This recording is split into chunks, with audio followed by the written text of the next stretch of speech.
Kank, kank, kank, kank, kank. That's my favorite part. Hello. Well, hello, and welcome back. You know what? It must be Wednesday. It must be 8 p.m. EST, because you know what time that is. It's time for Pencil to Pencil. That's right. Welcome back, you guys, to Pencil to Pencil, your favorite pandemic podcast. I hope one day to stop saying that. This lovely podcast streaming vlog live thing is brought to you by these three people in front of you. My name is Jamar Nicholas, Philadelphia's favorite son. And let me give a good one for tonight. Johnny Carson. That's wild stuff. And I am also joined by my co-host, the guy on the bottom square, Paul Lind in the middle square, is my friend and yours, Mike Manley. What's going on, Mike Manley? Hey, everybody. Today was a sort of one of those days where you do everything else except draw, right? Yes. Doctor's appointment. Well, actually, I had 2 doctor's appointments and bills to do, stuff to send to my accountant. Just all this kind of stuff you do that you can put off when you're drawing. Mm-hmm. Probably the glamorous part of a freelance life. Yes, exactly. Yeah, my secretary is terrible. Your secretary is fired. Just fired. I was thinking I could almost really use, what would they call it, like a Gal Friday. Mm-hmm. Old days. There's so many things, like trying to catch up on correspondence. People write you, then you forget to write them, but they write you once. Oh yeah, I'm gonna get to it, and then now it's the end of the month and they write you again. Hey, did you not get my email? Yeah. It's such a untalked about part of the business, just the administration of running your own shop. Running your own life. When you're a freelancer, you're the alpha and the omega, In the beta. Yeah, exactly. Mostly beta. Mostly beta. In the old days, most of the like guys, or most cartoonists who were successful had somebody else answering letters, fan letters, and that kind of stuff. Yeah, well, we could talk a little bit about that. Our good buddy Notorious JRD says, can confirm freelance office time is overwhelming in its own way. But, we couldn't talk about this stuff without introducing our third host, Steve Conley. Ringo Award nominee, acclaimed cartoonist of note. How are you, Steve? And Fantastic. hold on. JRD says he's reading our shirts. He's reading the chests. Eric B. and Rakim. Eric B. for President, 1986. The Thing on Mike Manley. And what's on Steve's T-shirt? It is My Prancing Pony. Alcohol is magic. got a nice Lord of the Rings reference. A little bit of Lord of the Rings, a little bit of My Prancing or My Little Pony, kind of. I love it. But it's good to see you guys. Yeah, you too. We can change the name of the podcast from chest to chest. Like chest to chest. I bet that's taken. That's a whole other thing. I like it. Like guys all dressed up like a Ricardo Montalban cosplay. But maybe Steve, do you have anything to add to that administrative thing? Like, how do you kind of parse out time to do paperwork in your studio? I don't know. I just kind of nibble at it. Initially, when I started freelancing, it was a lot of, put it aside, then it catches up, and then suddenly it's just this mountain of stuff. But I find that if I just nibble at it, it keeps it from overwhelming me. Yeah, that's the only way to do it. But every day I have a to-do list, and I'm like, okay, send a reminder to this person again. Send a reminder to this person again. If I don't do it, my life will just fall apart. Do you have like a notes thing, like on your iPad or something that says "Ding today"? No, I don't do that part, but I do. I have that for like appointments. But for the most part, it's like just a notes document that I share with all my devices. And so, if I have to add something to it, there's one's a shopping list, one's like stuff to keep my life from falling off the rails. Don't fall off the rails today, Steve.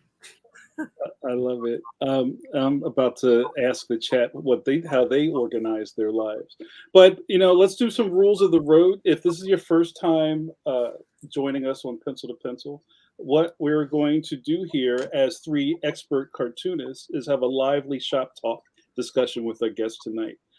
We do this every Wednesday at 8 p.m. That we have an archive that goes back 2.5 years on Facebook and YouTube. Please go back and look at some of the magnificent episodes we've had in the past. And I bet you dollars of donuts, if this is your first time here, you'll be back next week. So let's just cut to it. Oh, I almost forgot. And while this is live, you have a chance to interact with us. So if you have a question or a comment, please put it into the chat. If it is something that I could bring into our conversation, I will do my best, but we can't guarantee everybody gets on the screen. Mike, you want to do an intro for our guest tonight? Well, I guess we're really excited to have our guest Brett Breeding on. He's really, sort of at the premier end of comic book inkers, and was, a major inker on a lot of books for DC and Marvel in the 90s, back when inking was probably a bigger part of the business, when the inker would carry a little bit heavier load than I often see today, from the school, I would say like third generation, fourth generation, like the original guys, like the Marvel guys, like Tom Palmer, who just recently passed away, or Joe Sinnott, Frank Giacoia. Those guys drew really, really well. And so part of what they did was they would get inkers who could draw well, so they could have pencilers to do looser pencils. Mm-hmm. And then the inker would come in and contribute more. So I think it's great to be able to have somebody on who's still currently doing work, and he'll talk about his newest project, but really kind of give people a glimpse back into, I think, the heyday of inking. I love it. And also we have smart viewers, Mike and Steve, so I'm sure we'll have lots of really great questions for Brett concerning the industry, how things have changed since even Mike's heyday back in Marvel, to kind of where things are, and even maybe the transition from traditional inking to digital. There's so many things we could talk about. What digital pinpoint do you use? That's right. That's a I know people have during all these conversations, somebody's got their Amazon wish list open and they're about to add whatever's mentioned during this stream. Yeah, Bob's Blimpie Burger number 7 brush. Mm-hmm. Yeah, I know there's some brush pack fanatics out there, but maybe we can talk about that also.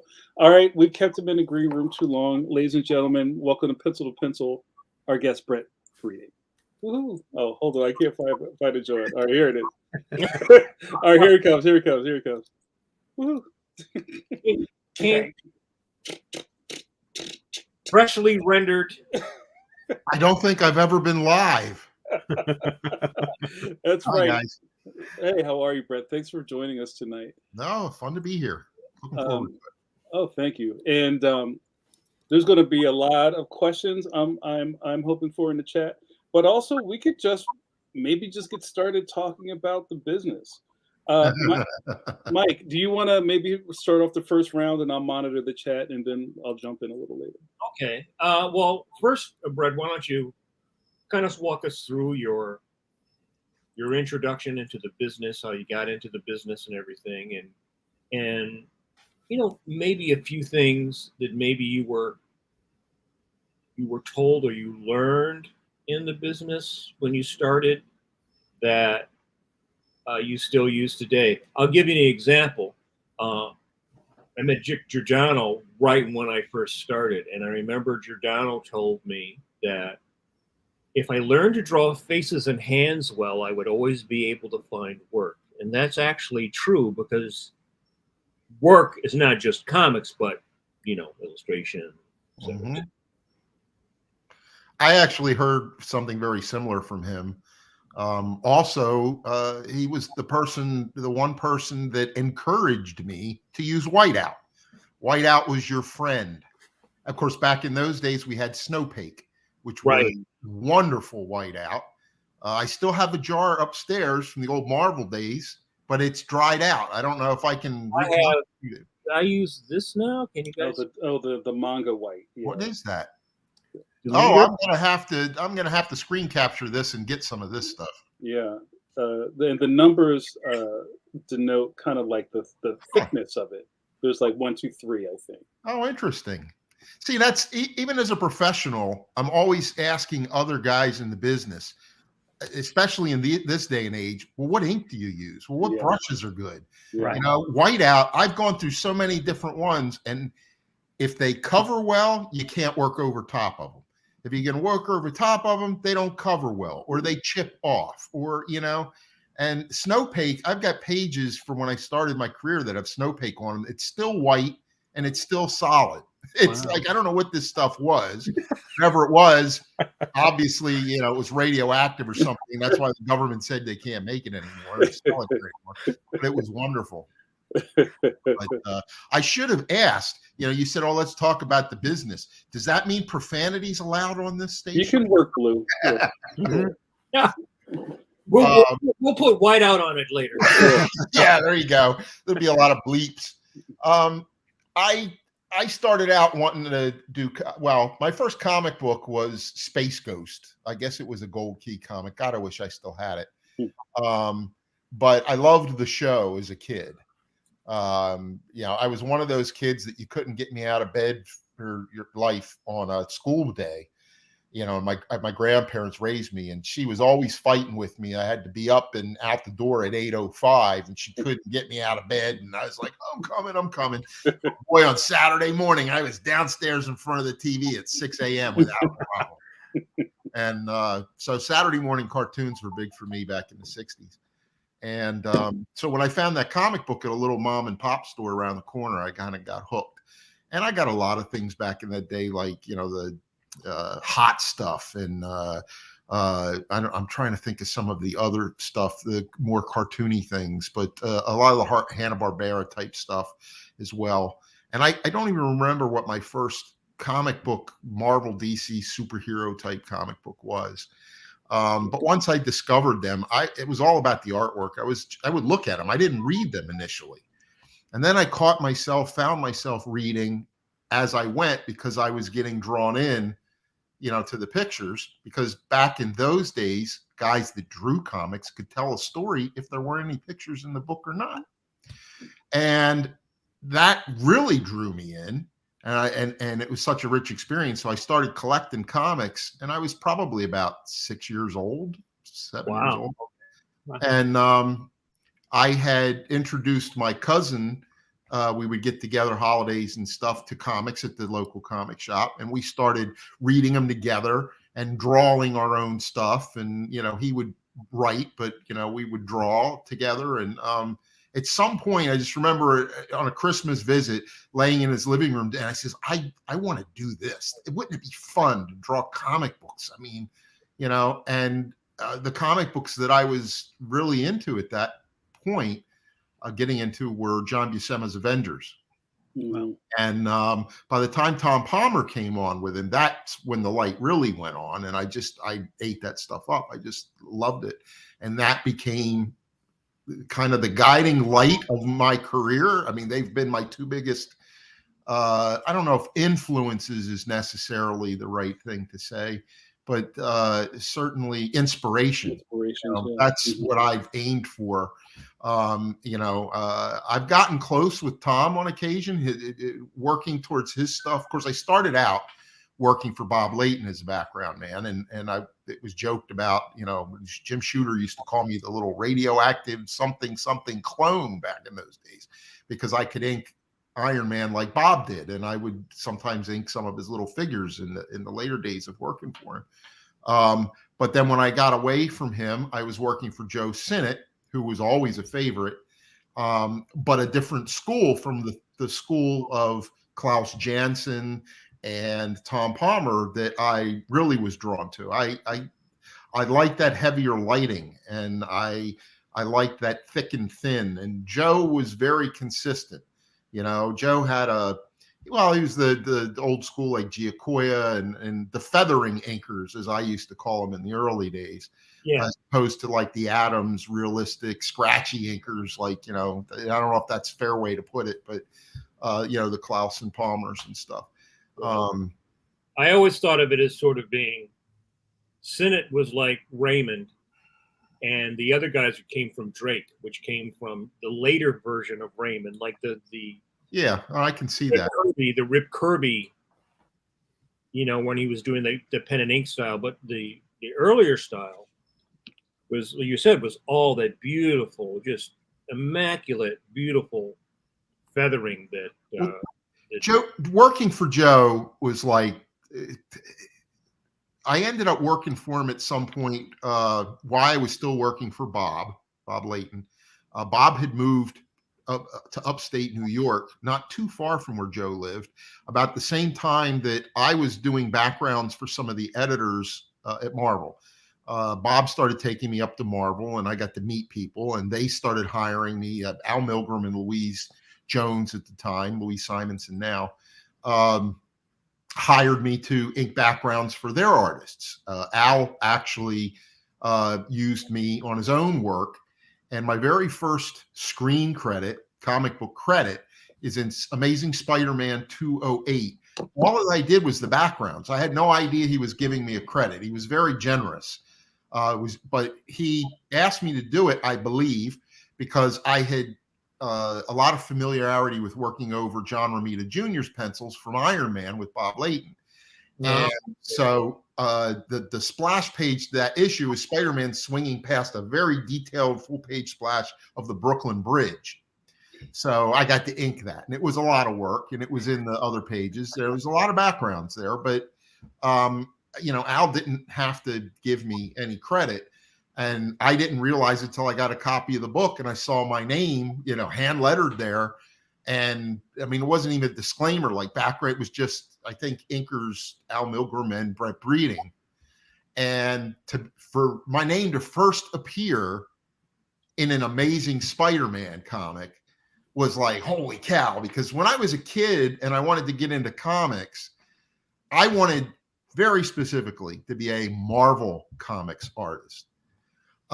My collection of Marvels was in the thousands when I maybe still only had 20 or 30 DC comics.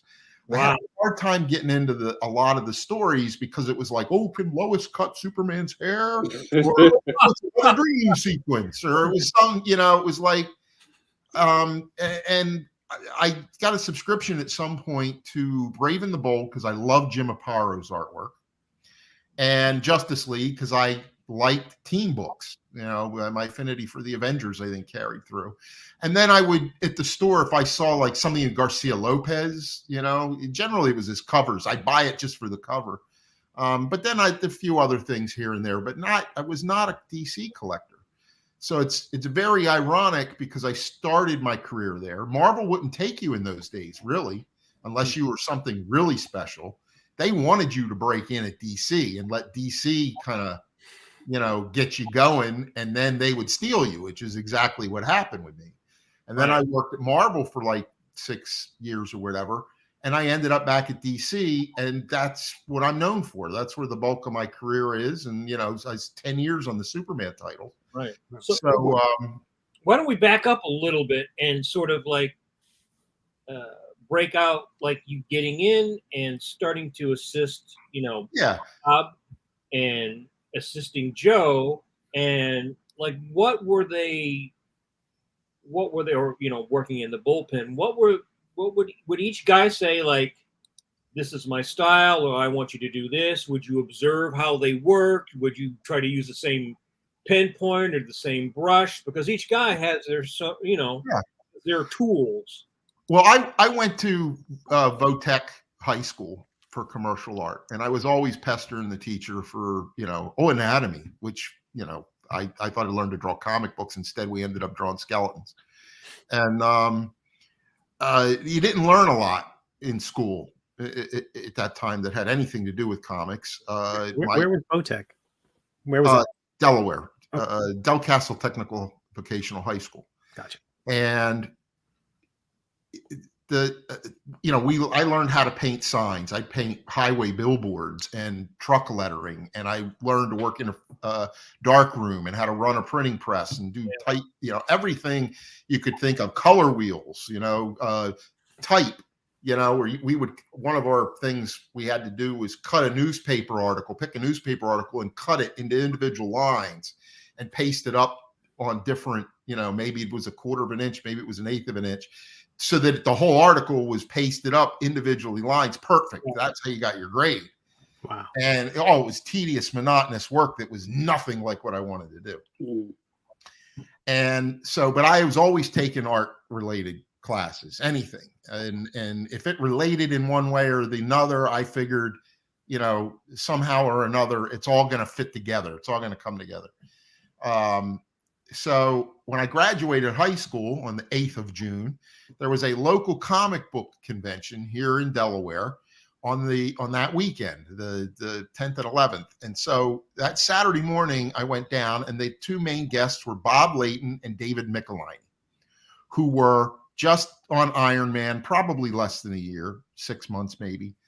And I was a big fan. I mean, I had always read Iron Man. I loved the Tuska stuff. I was a fan of the character for years, but their Iron Man was a rejuvenation of it that really resonated with me. And they had just done, I think their Ant-Man story had just come out, which was really cool, with John Byrne and Bob Layton inking it. And I had been working on a magazine that was published by a local publisher, but it was only using students in high schools. And they gave me a little comic script to do, which was really god awful. It was just basically me swiping Byrne and other people and, coming up with ridiculous stories that just allowed me to draw the panels I wanted to draw. It's totally useless. But in talking to Bob and Dave at the convention, I knew nothing about comics from the business side at that point. I just assumed everybody worked in an office in New York City. You had to have a college education, or some art school. That was my plan, that I'm going to have to go to art school to get in there. And here were these guys that were refuting a lot of that stuff, just in brief talking to him. And he said, well, maybe at some point I can, use you as an assistant. He had somebody at that time. And I thought, an assistant, wow, that sounds interesting. And I ran 8 blocks to the offices of the publisher and brought some of my comic strips back and showed to him. And he was looking at him. And that was when he told me about, if he ever needed an assistant, he'll keep me in mind. Now, granted, we exchanged no information. So, but at the time, just hearing that, I was like, oh, wow, how cool. So flash forward to August, I'm taking my grandmother to the local mall. She's going into Strawbridge's while I sit in my car. And lo and behold, here comes this little car, comes zipping around the road right in front of my car. And there's Bob Layton and David Michelini sitting in it. And they park about 10 spaces down from me, and they go walking by, chit chat. Turns out they were going in to see a movie. Well, a light bulb goes off in my head, and I went, why are these guys here? Do they live here? So I went home and immediately looked in the phone book, and sure enough, I found Dave listed in the phone book. So I called my editor at this magazine. I said, look, there's 2 guys that live here in Delaware that work on Iron Man, which is one of Marvel Comics' big, Marvel Comics, the biggest publisher in comics, and they're one of their characters. Could I do an article on them? And, would you be interested? And he says, sure, yeah, if you can arrange it. So I called David Michelini. I explained who I was, and, of course, I'm doing this for the newspaper, and he set it up with Bob. And like the 5th of September, I ended up going to Dave's apartment and sitting down with them. And in the course of talking to them, I couldn't help but ask questions like, well, what's it like working on John Byrne's stuff? Or, oh, I love that. Or, or how do you do this? Or, and Bob had lost his assistant in that meantime and asked me, he says, want to try doing assistant work for me, doing backgrounds? And I was like, seriously? So 2 days later, I went over to his apartment. He sat down with some JR, or actually it might have been at that time, Jerry Bingham, Iron Man pencils. And he just showed me, I mean, I never knew what a crow quill was at that point, so he was using 102s and brushes. And I knew how to draw. I mean, I had learned how to letter trucks with a brush and a maul stick. And so I could pull straight lines and, use that, so the mechanics were there. And I'd always been kind of clean in nature. I'd always wanted to be a penciler, oddly enough. So thinking as an inker never even occurred to me. Mm-hmm. But then when he showed me what he did, it was kind of like, well, yeah. And then he's talking about line weights and that made lots of sense to me because I build a lot of models and model kits when they're, the instructions, line weights are a big deal in those type of constructions. So I understood, the things it all made sense to me. I had learned perspective in school. That was one thing I knew a little bit about. So I knew, hey, this isn't right. That doesn't seem to be going to the same vanishing point. I could try to do things. And so I inked a few things there. He sat me down. I did a few things. And apparently he liked what I did because I left with an armful of Iron Man pages under my arm. When you think about it too, the fact that he trusted you to take those pages off site and not just disappear. Yeah, no, I mean, I think about that now, and it's like, there was a lot, but I guess he needed help meeting a deadline, so one may weigh out the other. Right. But yeah, so I did those pages for him, and I just continued to work for him, and he kind of became like a big brother. Mm. We went to movies together and hung out and did dinner, and of course, David Michelini, was his good friend, so the three of us did a lot of things, together. Did a couple of conventions together where he, drugged me along, and as his assistant, I got to meet people and make contacts and things like that. And at some point, as I said, going up to Marvel, they started using me. And I think it was Louise who got me on working for Joe Sinnott. At the time, he was working on Bill Sienkiewicz on the Fantastic Four. Oh, wow. Okay. Really weird, And so I had the opportunity at some point when I would drive up every now and then when there was a heavy deadline. I'd drive up to Shokan, New York, to hang out with Bob. He had his own little apartment studio I could stay at, and he stayed, with family. And I ended up driving to meet Joe Sinnott because he was only like an hour away from Bob. And that was like an amazing thing because Joe, I mean, Thor, Buscema and Sinnott's run on Thor was always my favorite character. The Avengers was always my favorite book. So, Buscema, anything Buscema did, I would buy. But, Sinnott, Palmer, Giacoya was great. I loved what Cloud. There were certain inkers that you just bought it. I didn't care whether I liked the book or the story or the characters, right? Right. And so meeting Joe Sinnott, and he was such a wonderful man, just so nice. And he took me up to his studio. He had this little, I guess, Cape Cod type home, so it was like an attic type studio upstairs, his drawing board in the middle. And he had all this artwork on the walls. And a lot of it was Bing Crosby albums, Pirates comic strips, baseball stuff. I mean, stuff that I didn't know he ever did. And this stuff was, I guess, just by its very nature, more illustrative than his comic book work. And really gave me a sense of how good of an illustrator he was beyond just being a craftsman with, at inking. And it got me thinking a lot about, just being an inker And Bob kind of instilled that also. Bob was always trying to instill, don't think of yourself as just an inker, learn to draw, do the best you can to learn to draw, make yourself versatile, make yourself useful, because Bob wanted to draw, Bob wanted to write, Bob wanted to do all those other things. And the companies at that time, especially Marvel, was very open to it. I mean, I hadn't been at Marvel very long at all when Jim Shooter was offering me. I came up with an idea for a miniseries, a revamp of Nighthawk, and Dave Michelini was working on it with me. He approved it. We have 4 plots. We were waiting to get it penciled, and then Jim got fired. Tom DeFalco came on board and didn't want to do the project and axed it, so it never happened. But Shooter gave me that opportunity to plot, and he would have given me the opportunity to write it. But I just have never felt I was somebody that was in tune with writing, dialogue. I had ideas. I've always been kind of an idea person. Even on Superman, there's a lot of the ideas in the books over that 10 years that, I came up with that the guys were like, oh, we like that. Let's use it. My biggest idea, a lot of people don't necessarily like it. Walt Simonson doesn't care for it. But it was my idea that Steve Rogers was able to wield the Thor's hammer.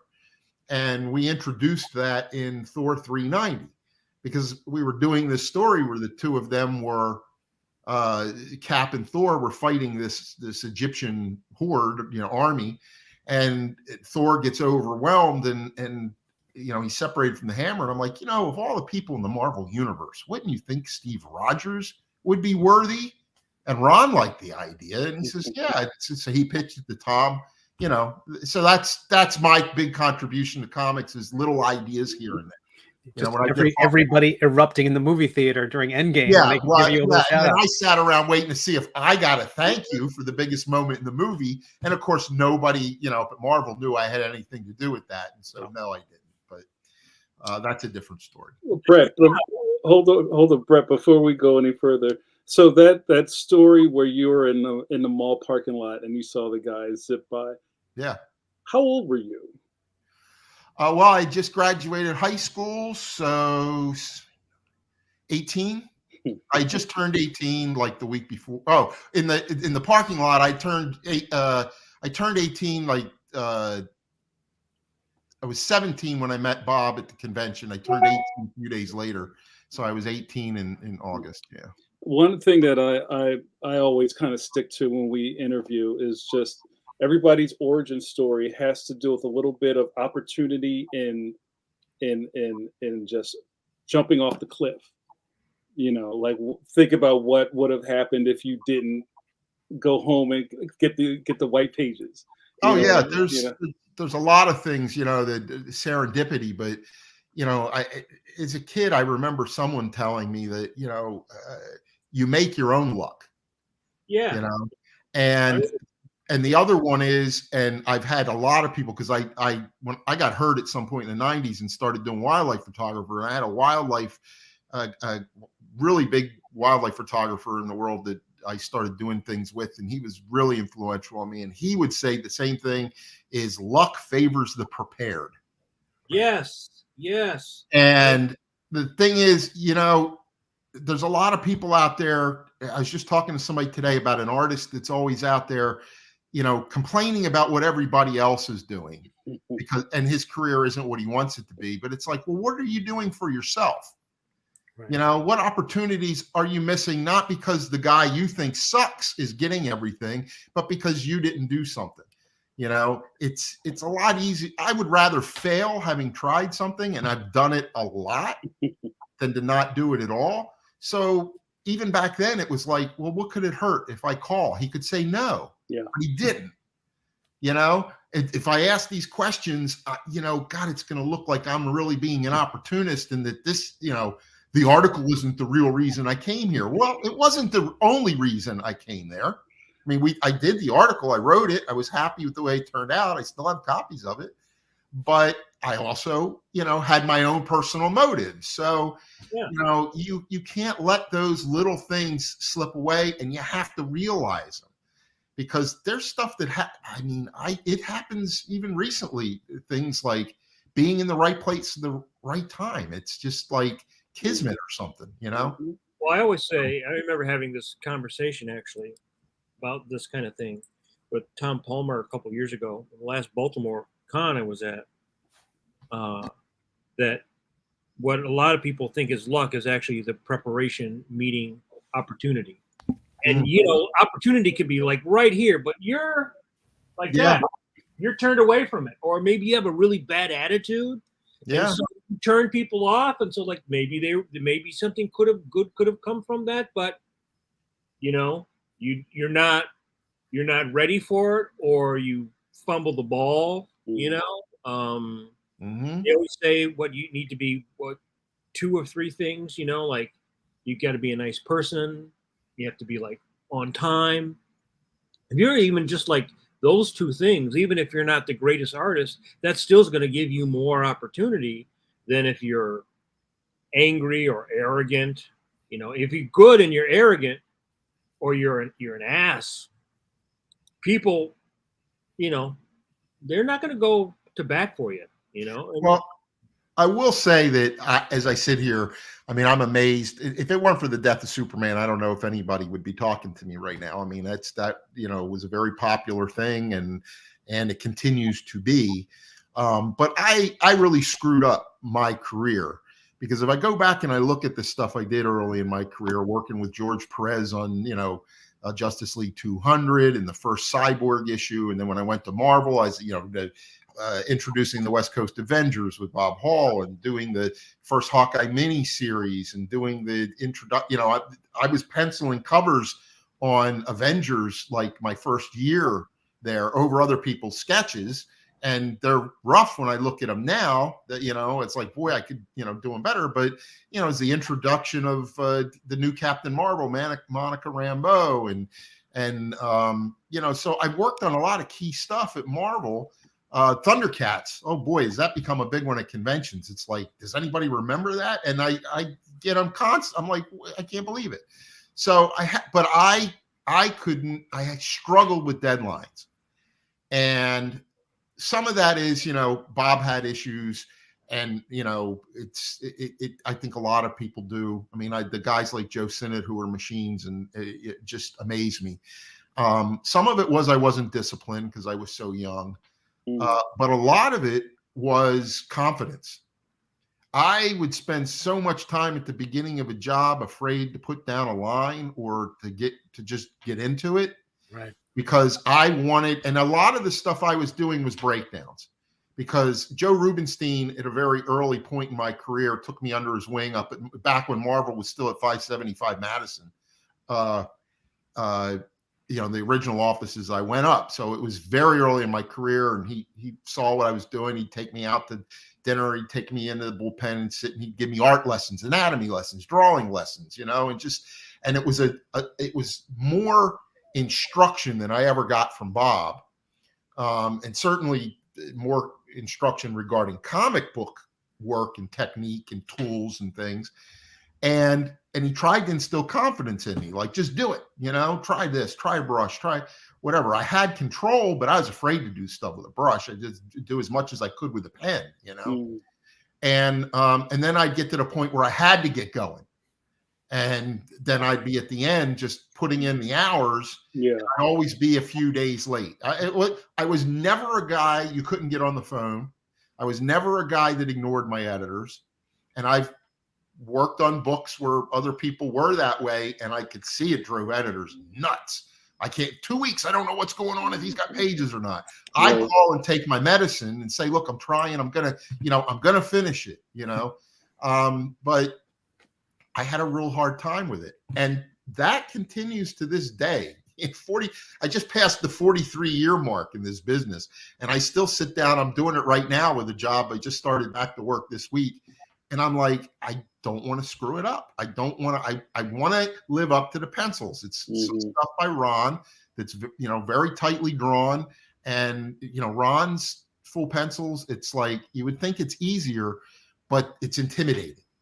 Yeah. So, that, and it's like mind games. But I, at some point on Superman books, Mike Carlin told me, he said, I mean, he managed to keep me working for 10 years, which was amazing. And we had our knockdown dragouts about deadlines and stuff, but he had other guys that were late problems too. And he wanted the work, and he liked my work for whatever reason. And he said, look, I would much rather take I forget exactly how he put it now, a rushed breeding job than most other guys' best job. Right. Just do the damn work, because Superman is coming out in every 30 days with or without you. And I'd rather it be with you. Right. And so at some point I was traveling on a trip, and I had to get work done, and it wasn't convenient to use a quill and so I started using a brush, and I even remember the issue I was working on. It was the Red Kryptonite saga. And for about a year at that point, I was getting results that, like, wow, this is bolder. This is, because I would try to do things bold with a pen and build it up, and it never felt the way I wanted it. I didn't feel like Klaus to me. I wanted that heavy black against those fine, that guts to it. And I just had no guts in my work, I felt. And the brush was getting me there. And I started doing everything in brush, at least all the figures, except for like the S's and the belts and the eyes. But, just about everything else. And of course, I was doing the backgrounds a traditional way, but the figures, I was doing everything in brush, and it was going faster. Mm-hmm. And it was also taking me in another direction, and I was growing because I was getting a little more, well, I can do this. Well, wait a minute, and at that point, I started to experiment with other things a little bit more. Rubenstein told me once to try to get me past this. He says, look, when you start out, think of yourself as like a thimble, and drops of water. And eventually that thimble is going to overflow into a tablespoon. And then eventually a tablespoon into a teacup. And then the teacup into a glass. And the glass into a bucket. He says, until you get to that point where it overflows, you're going to feel like you're just treading water. You can't let it get you down, because you're building. And eventually when you get there, you'll have an epiphany. Something will happen, and you'll feel like, something will open up. And you'll be on a different level, and you just keep going. And every level is going to take longer to get to after that. But just, you got to keep pushing through. Right. And the funny thing is now, so you're talking about, editors like Mike Carlin, Jim Shooter, in the old days, they had what DC, they used to call it the hot list. I don't know what they called it at Marvel.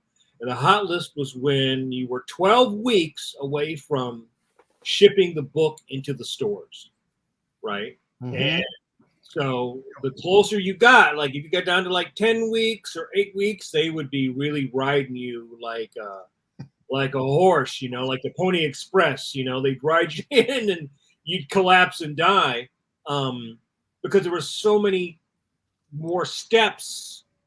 That was before all the digital stuff. And I remember even when the digital stuff came in, which technically gave you more time, what eventually happened is everyone,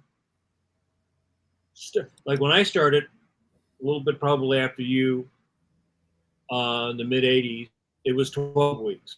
You get down to 10 weeks. And then, they stopped lettering on the board. It wouldn't go from the penciler to the letterer and from the letterer to the inker. It would go from the penciler to the inker, and the letterer was pasting on the word balloons, right? So they sped up a little bit then. And then eventually they were not lettering it, but typing it and pasting and spitting it out and putting it on overlays. Or there's all these different variations on that. And now, I think the last job I did for Marvel, I literally turned it in like a Monday, and like the next week it was shipping. I mean, literally, you get down. So technology has not improved. You didn't go like, hey, we're going from 12 weeks to like 24 weeks. You've gone from like, it's allowed everybody to actually be later than they ever could be in the old days, because, they don't have that. Where's a guy? that used to take the stuff to the printer. Some guy would come in like once a week, and all the books that had to go, he like put them in his car, and he drove them. He drove the Oh, stuff wow. to the printer. I heard, so it's like all these other it was hand colored, it was hand separated. Right. All these Yeah. real A manual. lot more lead time necessary. Yeah. So now, it's all you color it on your computer. You send it to the printer's computer. The printer's computer spits out a plate. Does the separations. There's no, batch of old ladies in Sparta, Illinois, cutting ruby lith or using ruby opaque or any of that stuff they used to do for basically all the comics. No. I remember the hot list because at Marvel, I always seemed to be pushing it. And I'd go in every time I finished a job, I went into the office to turn it in. And, the very end of it, but, and sometimes in the middle of a job or whatever, but they had a traffic manager was Virginia Ramita. Yeah. So she was John Ramita's wife, and she worked up there, and she was the person to try to keep everything on schedule. Now, Virginia Ramita is one of the sweetest people you'd ever want to meet in this business or any, just a sweet woman. And she was the scariest damn person I would ever see up there because she, tiny little sweet person, but boy, she was like, reading, Brett, have you got those pages? We're not going to see those. She was intense, about the work. And so you'd go in and it was like, oh man, I don't want Virginia mad at me. It was like, that was the one thing about, you'd tense up. And then once you get it over and, you're whatever, then it's like, oh boy, am I glad that's over.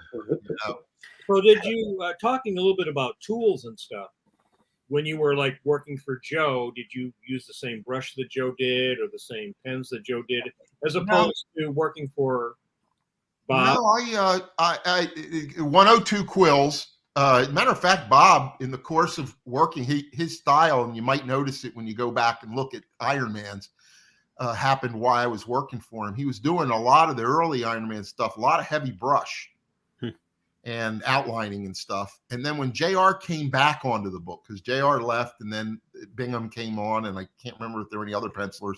And then JR came back to the book while I was still doing backgrounds. Bob started using a 102 at that point to do his rendering and pretty much all his drawing. And so that was primarily, he hadn't been drawing with it, but he would use it for, straight lines, backgrounds, outlining, that kind of thing. So I started sticking with that. And then when, Winsor Newton, I used to use a Winsor Newton Series 7 #3 almost exclusively. And because you could get your fine lines and your big bold stuff all out of one brush. And I forget what ink I used early on, but as soon as I discovered Pelican, that was all I ever used. It was the best ink that going.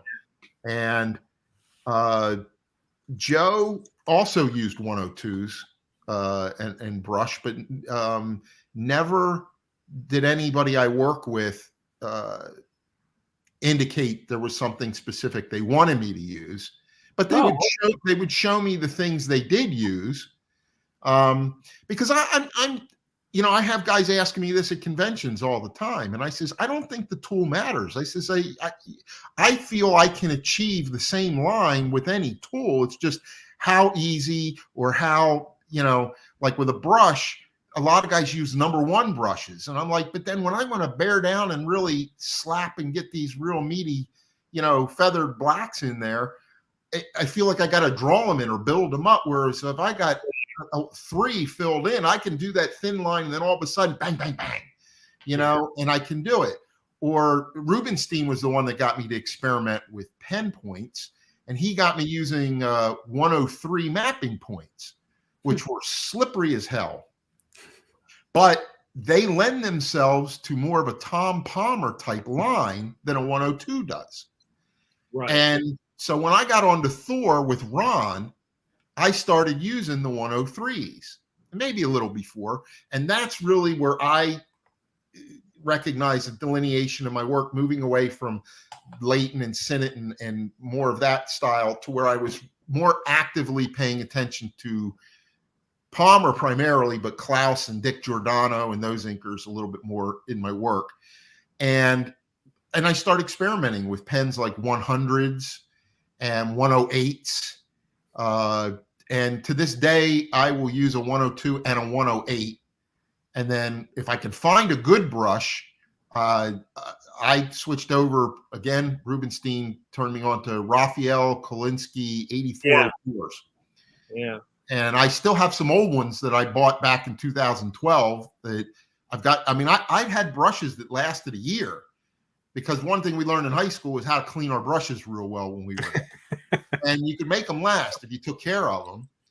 And these days, I just bought a batch of, well, I tried a Winsor Newton again, because I read somewhere somebody said, oh, they've gotten good again. And it was okay. It was like, it didn't last as long as I would have liked, but it started out really good. So I said, well, you know, I found a deal on Amazon. I bought 3 of them. They were $20 a piece. I saw it. Every one of them came in, and just looking at it in the package, they're split. They're useless. Yeah, yeah. It's funny. I really didn't know. I mean, I knew, you know, the different sizes of the brushes, but it was actually Tom Palmer who told me how the brushes were made and why they stopped making him. I guess they used to use the Kolinsky, which is a type of sable, a type of animal, Right. and they use the hairs from around the asshole, around the butthole of the, because those. I guess that's why my work is shit. Yes.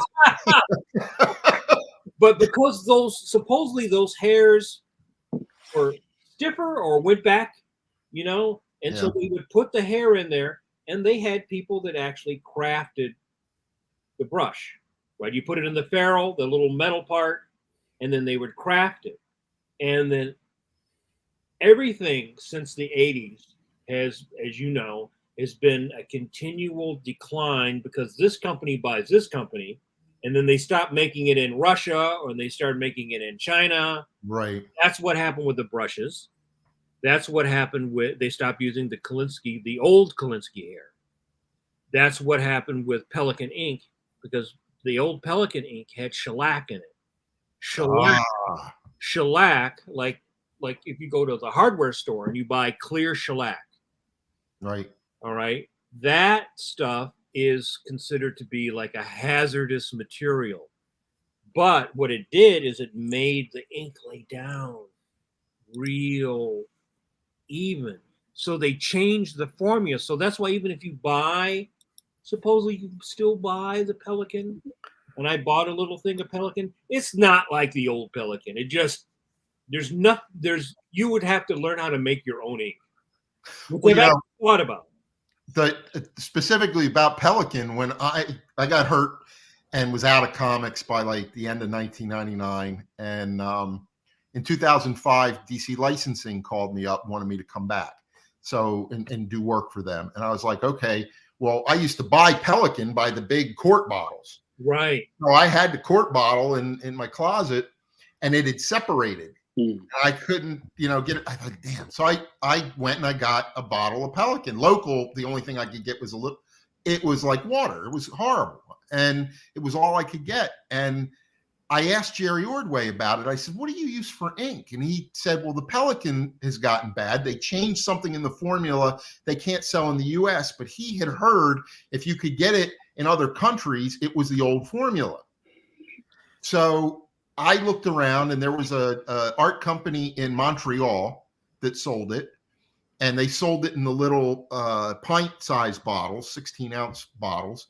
And so I ordered it, and it was ridiculously, well, they tried to charge me $72 for shipping, because they did it their own way.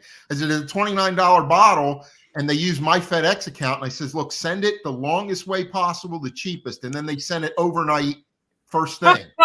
And I'm like, I thank God FedEx was, said, okay, fine, we won't charge you, because I said I didn't authorize this. Mm-hmm. Anyway, it was the old stuff. It was great. So I have a friend living somewhere in North Vermont, Burlington, Vermont, who goes into Montreal twice a year. He went to the store and he bought me bottles, and then he'd ship them from Vermont.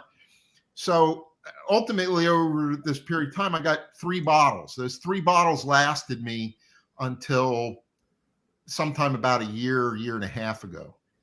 And the company's not there. They don't know. I can't find anymore in Canada.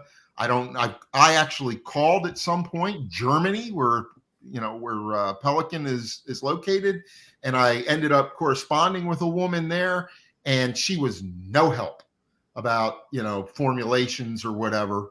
Mrs. Pelican couldn't give you a good answer. She said something about if you get the formulation that for tattoo artists. Well, if you go on Amazon, it'll say something like that, which I bought. And I don't know if I didn't get the right thing, but I said, well, that's it. I bought the big bottle. Walt had said he bought it, and his was fine. It's what he's using. Mine's just as watery as the 1 ounce bottle. So, using tattoo ink? Yeah. So just recently I started I've tried a lot of stuff. Some of them are gray when they go down. The stuff that Eon sells with their boards, I found that to be garbage. I used it, tested it, and threw it away. But I just started using Dr. Martin's Black Star. Black Star. Black Star. Yeah. Yeah. That's what I use. There's 2 of them. There's the Black Star, and then they just came out with a darker version. It's got more graphite in it or something. Isn't it like high carb or something? Like that? And it costs about twice as much. And I use that, but the problem with that is it starts to clog my quills and my brushes so fast and so I started playing with it, and I said, I don't see that much of a difference in the 2. So I just started using, on this job I just did for the last 3 months, that's all I used was the Black Star, and it worked beautifully. So it still dries up in the tools quicker than the Pelican did, but it's the best thing that I found since the Pelican. So. It's funny with cartoonists. Everybody, when the art supplies started to change, the 80s. I remember this from Al Williamson. I talked about this before. When Al would find something he liked, he would buy just a ton of it. He would hoard it, because where he lived up in northern Pennsylvania, he's not going to just run down to the local art store and necessarily be able to find. So he would buy, and I did that. I did, and Brett did, Blevins too. We would buy $1,000 worth of pen points, brushes, even pen points are not the Hunt 108 now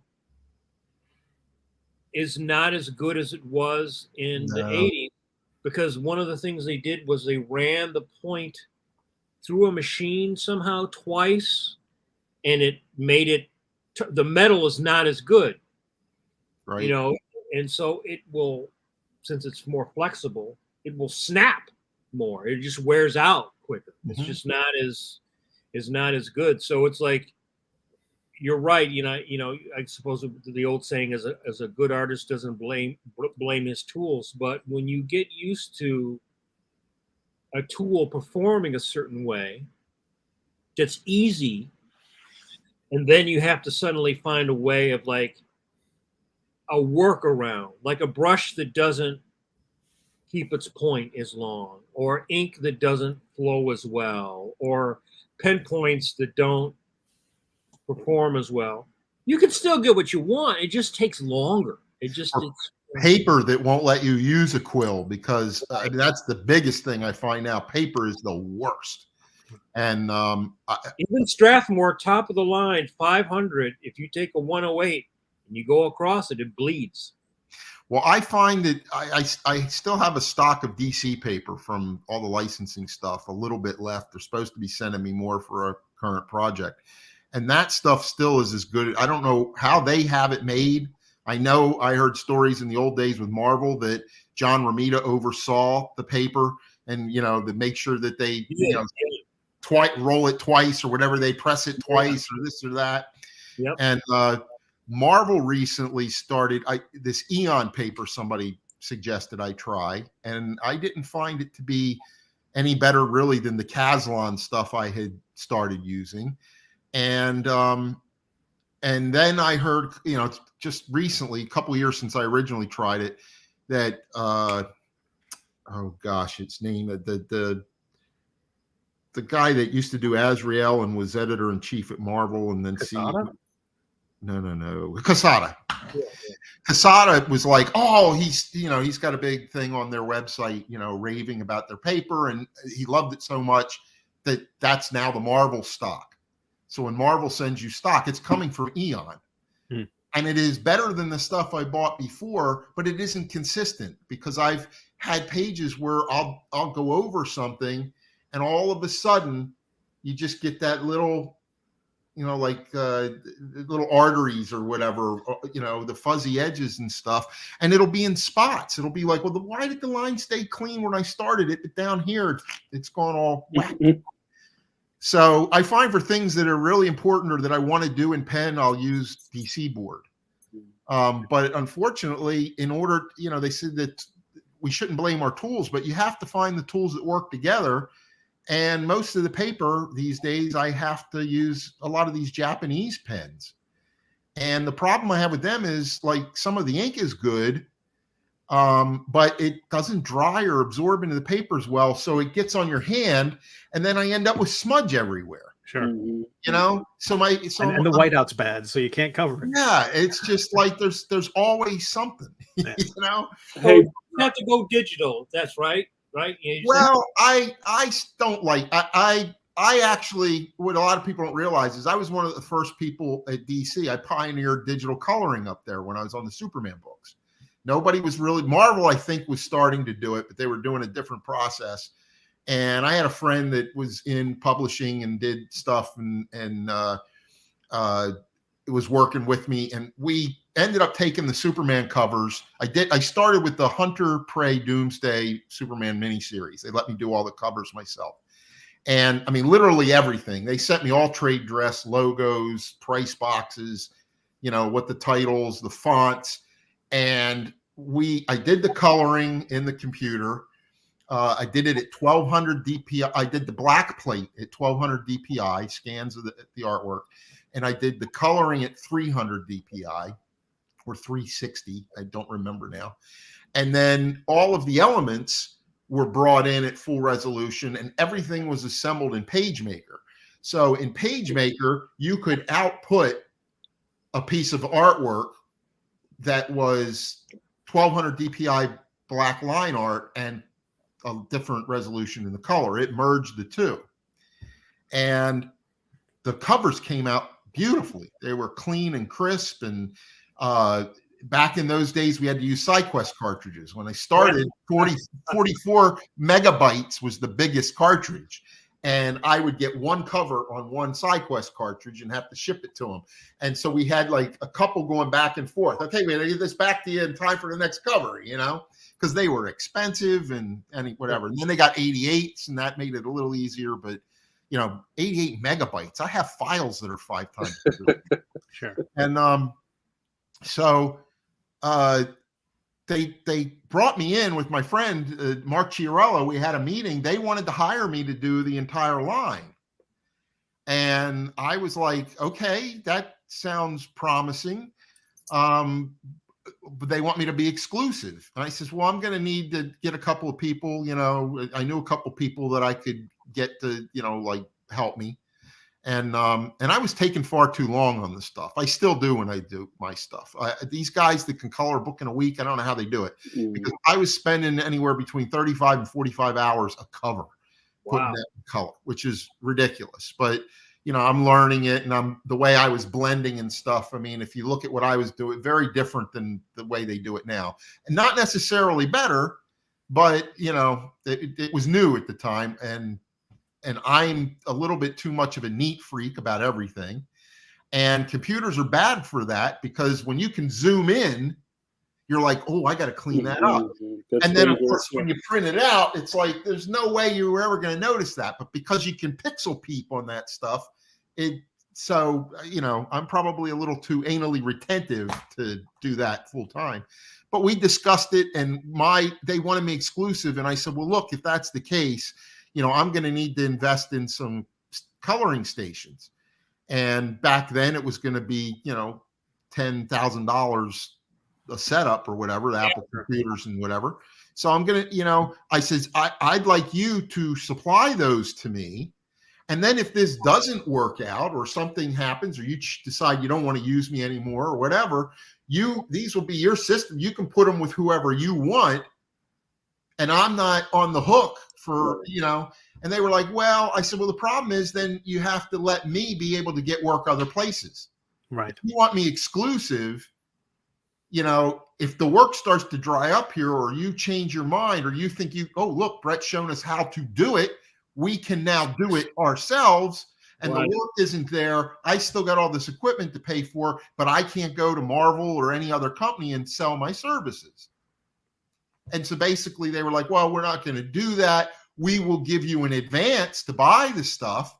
And I said, well, no, I don't need the advance. I can get the money. I can borrow the money, but I still have to pay it back no matter who gives it to me. And I need to work, so it all fell apart. And, it never materialized. So then Curtis King, I don't know if he was already there, but he was brought in to oversee all the coloring and stuff. And they were like, well, we've got to simplify this process. And so they simplified it. They started doing, larger parts of the line in digital coloring. And the first batch that came out, all the logos and everything were stair-stepped. Ooh. And it looked bitmapped. It was like, oh my God, these are hard. What happened? And I get phone calls saying, have you seen this? They're not coming out like yours did. We're not sure we're doing wrong. Well, what they were doing wrong was they didn't want to combine everything like I did in page. They wanted to skip that. They just wanted to do, as it's done now, arguably, one file, all the color and everything at 300 DPI. Well, if your black plate's going to be at 300 DPI, along with your color plate, you're going to have a resolution problem. Yeah. And that was what they found was happening. So then they bumped it up to 400. Now the stuff I've been doing is at 600, which is a really good, with computers, they can handle the file sizes. But back then, again, the file sizes were a big issue because you only had so much space, So it was fun to kind of sit back and look and watch, the covers I was doing, because I continued from that miniseries to do all 4 Superman weekly titles for 2 or 3 months. And then I burned out. I was like, I just can't, in addition to inking the book, I can't keep coloring because the amount of time I'm putting in it is just killing, my work schedule. And so there was a lot of feeling through digitally, but I was the guy, we'd go on these Superman summits and I had my Apple laptop and it's like, oh, they came out with a color one. I was spending all my extra money because I'm a gadget guy on the computer stuff. I always, was trying to use it. There's effects that I did in the comics where I would create my own. I had sheets where you could create your own zipatone, but I would create my own effects and I would print them out and then I could cut them in. If I guys, when you have a panel and they want the same panel static, well, instead of letting production stat it or whatever, I just would stat it and manipulate it and, plug it in so the artwork was finished. Or I would come up with different effects and stuff. And, star spatter. That was great because I could do my stars, in the computer digitally. If you go back and look, you'll find out because of the resolutions back then, they're actually little tiny squares. They weren't high enough resolution for them to be round. But, I could plug them in instead of having to mask everything because I never liked doing little dot stars. I only like spatter with a few, to try to make it that. And I was able to create that on the computer and plug it in. And it ultimately became a lot quicker way of doing it. That's funny how everybody has a different way of doing stars. I know guys who would take the pen opaque and do the toothpick. Oh, wow. And prick it. Right, yeah. Right. And then Al Williamson would do his stars with a razor blade and just dig out divots. Wow. because he didn't like whiteout. He never used Yeah. whiteout. He never used, and I think that guys like Romita and Giordano, I think that they also used a lot of razor blade. Old school guys used a razor blade quite a bit. Oh, and they were great at it. They were great at it. I mean, there's some of the Spider-Man covers that John did where it's, all the motion lines are razor scratch. And I've tried it and I can never get it that even or stay consistently on the same curve. And I'm like, he must have set up a machine or something to do this. It's, the control with a razor. But it goes back to a question that you asked about something that I learned early on that stuck with me. Dick Giordano, again, I mean, Dick was just a pool of knowledge.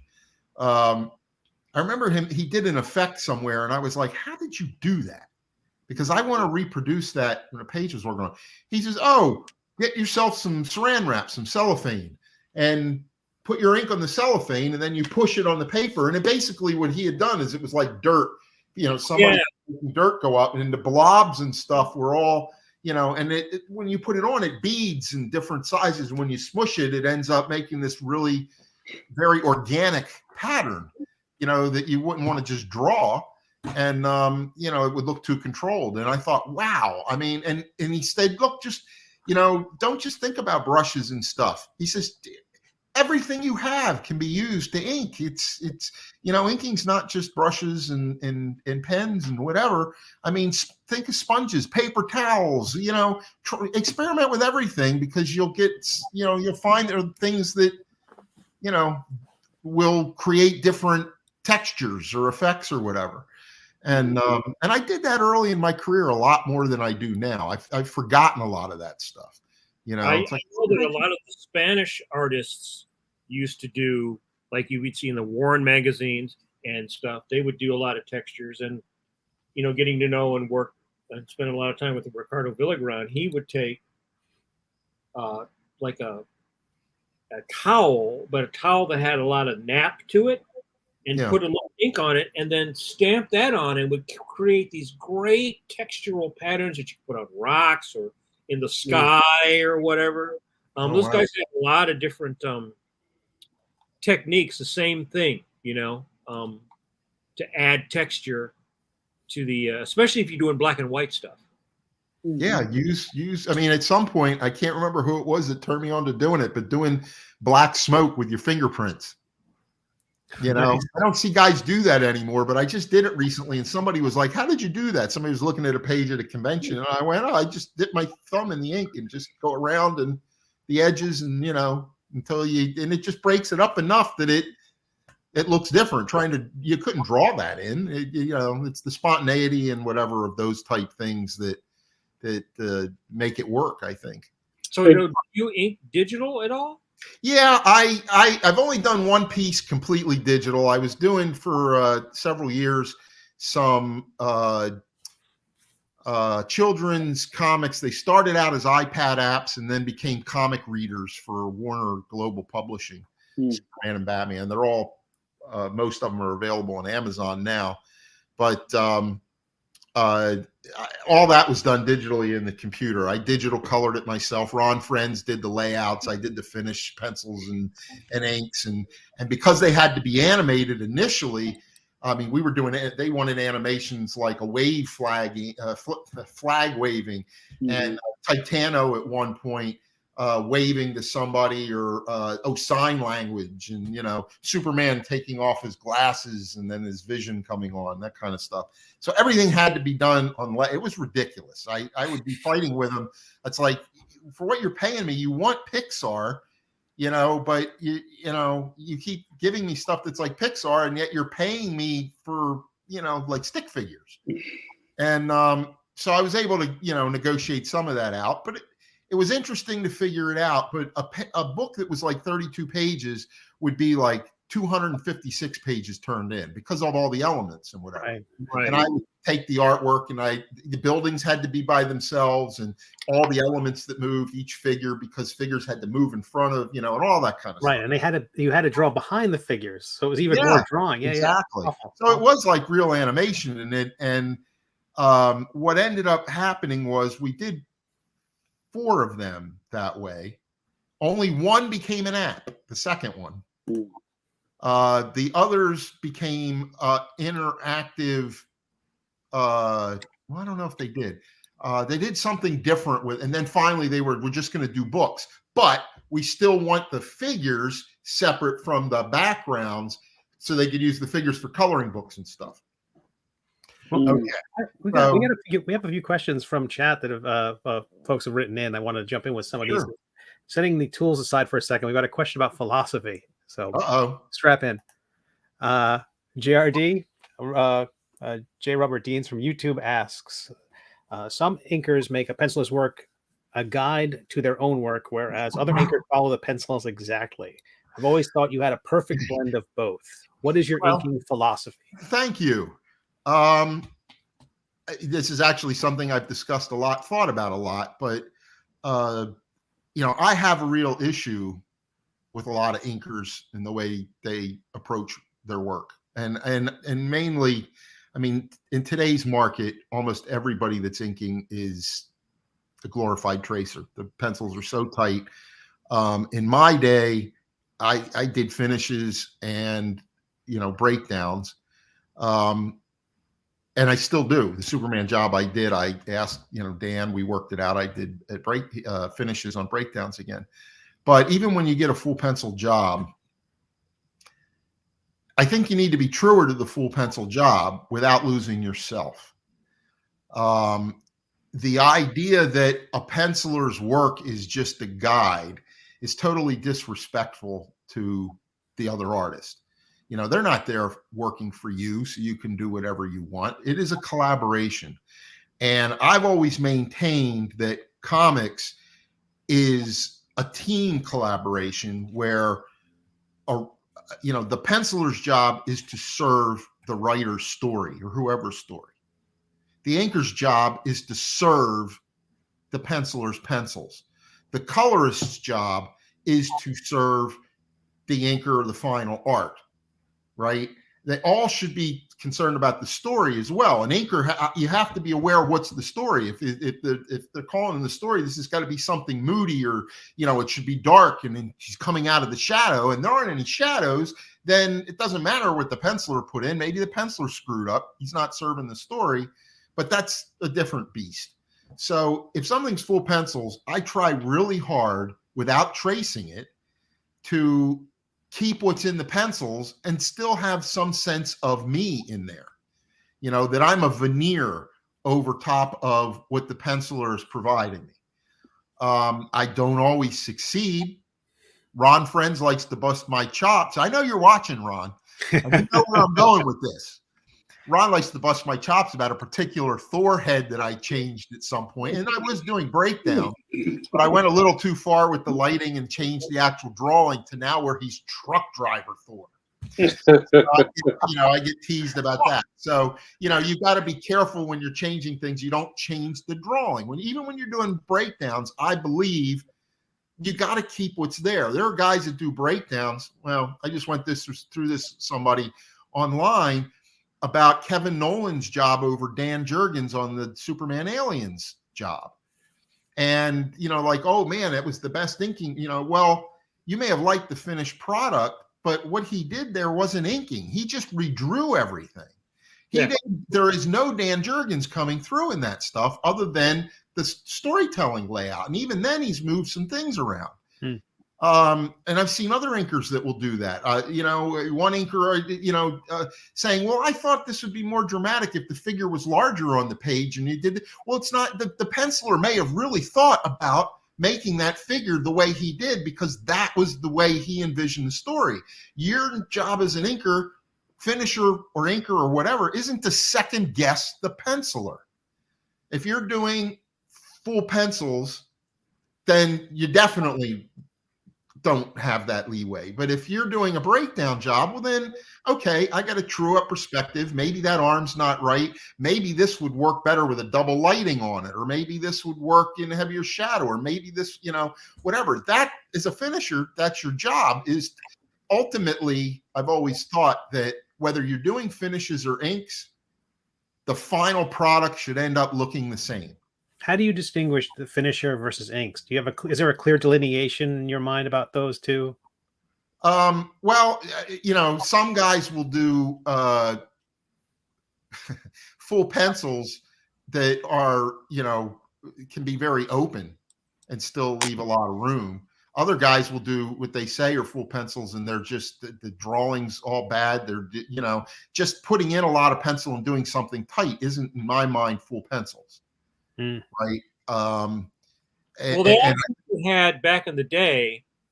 They had shakedowns, right, breakdowns, and so shakedowns were really rough, almost like a placement. And then you had the traditional breakdowns. It's like if you go and go on Google, John Buscema pencils. Back in the day, his pencils were really tight, and he put in all the blacks and line weights. And then he got to the point where he would do those gesture drawings, put those on a light box, do one thing, because they were giving it to the guys like Alcala who you could draw a box and he could turn it into a tank, because those guys just right. So there was definitely, because you got paid from shakedowns to breakdowns. There was even a time where you got paid $10 a page more as an inker if there was no lettering on it, because you were I just had this conversation with my editor at Marvel. They had me letter the logo on a cover. And I went, well, is there an added rate for this? And he says, oh, no, we're treating it like part of the artwork. I said, well, in the old days, there'd be a rate for that. I said, we used to get paid a dollar a page more for doing the panel borders. And if a page was unlettered, it was $10 added to your rate for no lettering. And he's like, really? Wow. Well, no, everything's done computer now. So we don't do that anymore. But I have a couple of illustrations here. I have a gallery on my website that shows pencils versus my inks, just kind of an educational tool. How do I share these again? Just open them full screen on my computer and you can bring them into yours? You want to share some artwork, Brett? Yeah. This will help explain the pencils. At the bottom of your screen, you should see a thing that says share. When you click on that share, you click on the image you want to share. Oh. Okay, let's try this. Share screen, video file, or slides. You just click share screen. Share screen. Okay, so I have to open it on my screen first. Yeah, and then another window will prompt you to what exactly you want to point it at. You don't have a blue highlighter around it. It should, or at least does on my Mac. Like your desktop, or if it's a tab on your browser. Oh. And while we're sorting this out, just everyone remember, in just a few days, October 4th, Leon the Extraordinary will be hitting bookstores. What's that you say, Steve Conley? I think it's called Leon the Extraordinary by everyone's favorite Johnny Carson. Are you going to show up dressed up like Johnny Carson? I think I have to. Let's try wherever books are sold. Botany 500 suits with that crazy plaid. I'm bringing it back. That didn't work. Hold on. Here we go. Okay. Is that working? I don't see anything yet. There's probably, you have to press the share button. Oh, I did. And it's, Okay. Click on the thing you want to share. I did. It's open, and I opened it to my screen. And then I got to pull it in front like this. Oh, well, no, then there should be at the bottom of your screen a blue if you button. go back to the browser, to the Chrome browser, and click that share button again, now it'll be an option for you to share to us. Or should be. Oh, I see. Share. Yeah. Steve, you got it? Not yet. I'm keeping an eye on the screen as soon as it should appear in front. Ah, here we go. There we go. There it is. All right. There you go. And now, okay. Come on. Yeah, I know what I'm doing with the computer. Sure, I do. I got it. There you go. Just move it around. There you go. Fantastic. Okay. So there it is. So can you see it now? Yep. Yeah. Okay. Looks great. So this was, I did see somebody asked earlier how I got involved with Superman. So this can cover that question. Just through a lot of politics and stuff going on, I was on Thor. I ended up mutually leaving the book and being canned at the same time. It was a mutual agreement because of some stuff I won't get into, but yeah. I was looking for work. And again, this also ties into serendipity and, good luck. I didn't know what I was going to do. And I called Jerry Ordway, curious if he knew of anybody that, any work that was available. And Jerry said, well, we just had a meeting in Ohio, the Superman guys, because they're relaunching Action Comics, and Mike Carlin brought your name up. And I went, wow. So I called Mike, and of course I started at Marvel a couple of months before Mike started at Marvel. I started working for Grunwald on the Avengers a couple of months before he hired Mike. So my career has kind of gone step, with Mike Carlin. Did a lot of work with him and for him at Marvel Comics. So when he ended up over at DC, I called him and he was like, oh boy, because, the deadlines thing was preceding me. And he says, well, the problem is, he says, I love you, to do it. Well, we were talking about you. Damn that Jerry Ordway. But I've got a couple of other guys I've gotten samples for. So I would have to ask you to do samples. And I was like, well, I'm not proud. I'll do samples, So I inked 3 pages of samples of Action Comics because what was happening was George only wanted to do thumbnail layouts. They weren't even breakdowns. And so they needed somebody that could finish it, take it to full pencils. So whoever was going to do it was going to be paid as half of the penciler and the full inker. So it was going to be 25% George, 3/4 to the ink artist. And so I did the samples and I got the job. And I don't know, if that was just a technicality or if I really did win the job. But in any event, that's how I ended up being hired onto the Superman books. George wasn't ready to start right away. So my first issue of Superman is Superman number 26 over Kerry Gamble. I did 3 or 4 issues over Kerry Gamble before George came on board. This is the first job I did with George. And these are the pencils that George would provide. They would have to be blown up. And then I would do, I don't know what you call it, finish pencils, inks, or finish whatever. But again, whether I had gotten full pencils or whatever, I feel like the finish has got to be the same thing. Just because he gives me looser pencils isn't a reason to sit and go, well, I can take some shortcuts here. That's stunning. So that is maybe what Mike was referring to closest to shakedowns. So let's see. The next one is, well, this is also another case with, okay. Why aren't you gonna? You're gonna have to do the share again. Yeah, that's fine. I Okay. keep opening it in the wrong thing. So this is a case of me working with Mark Grunwald.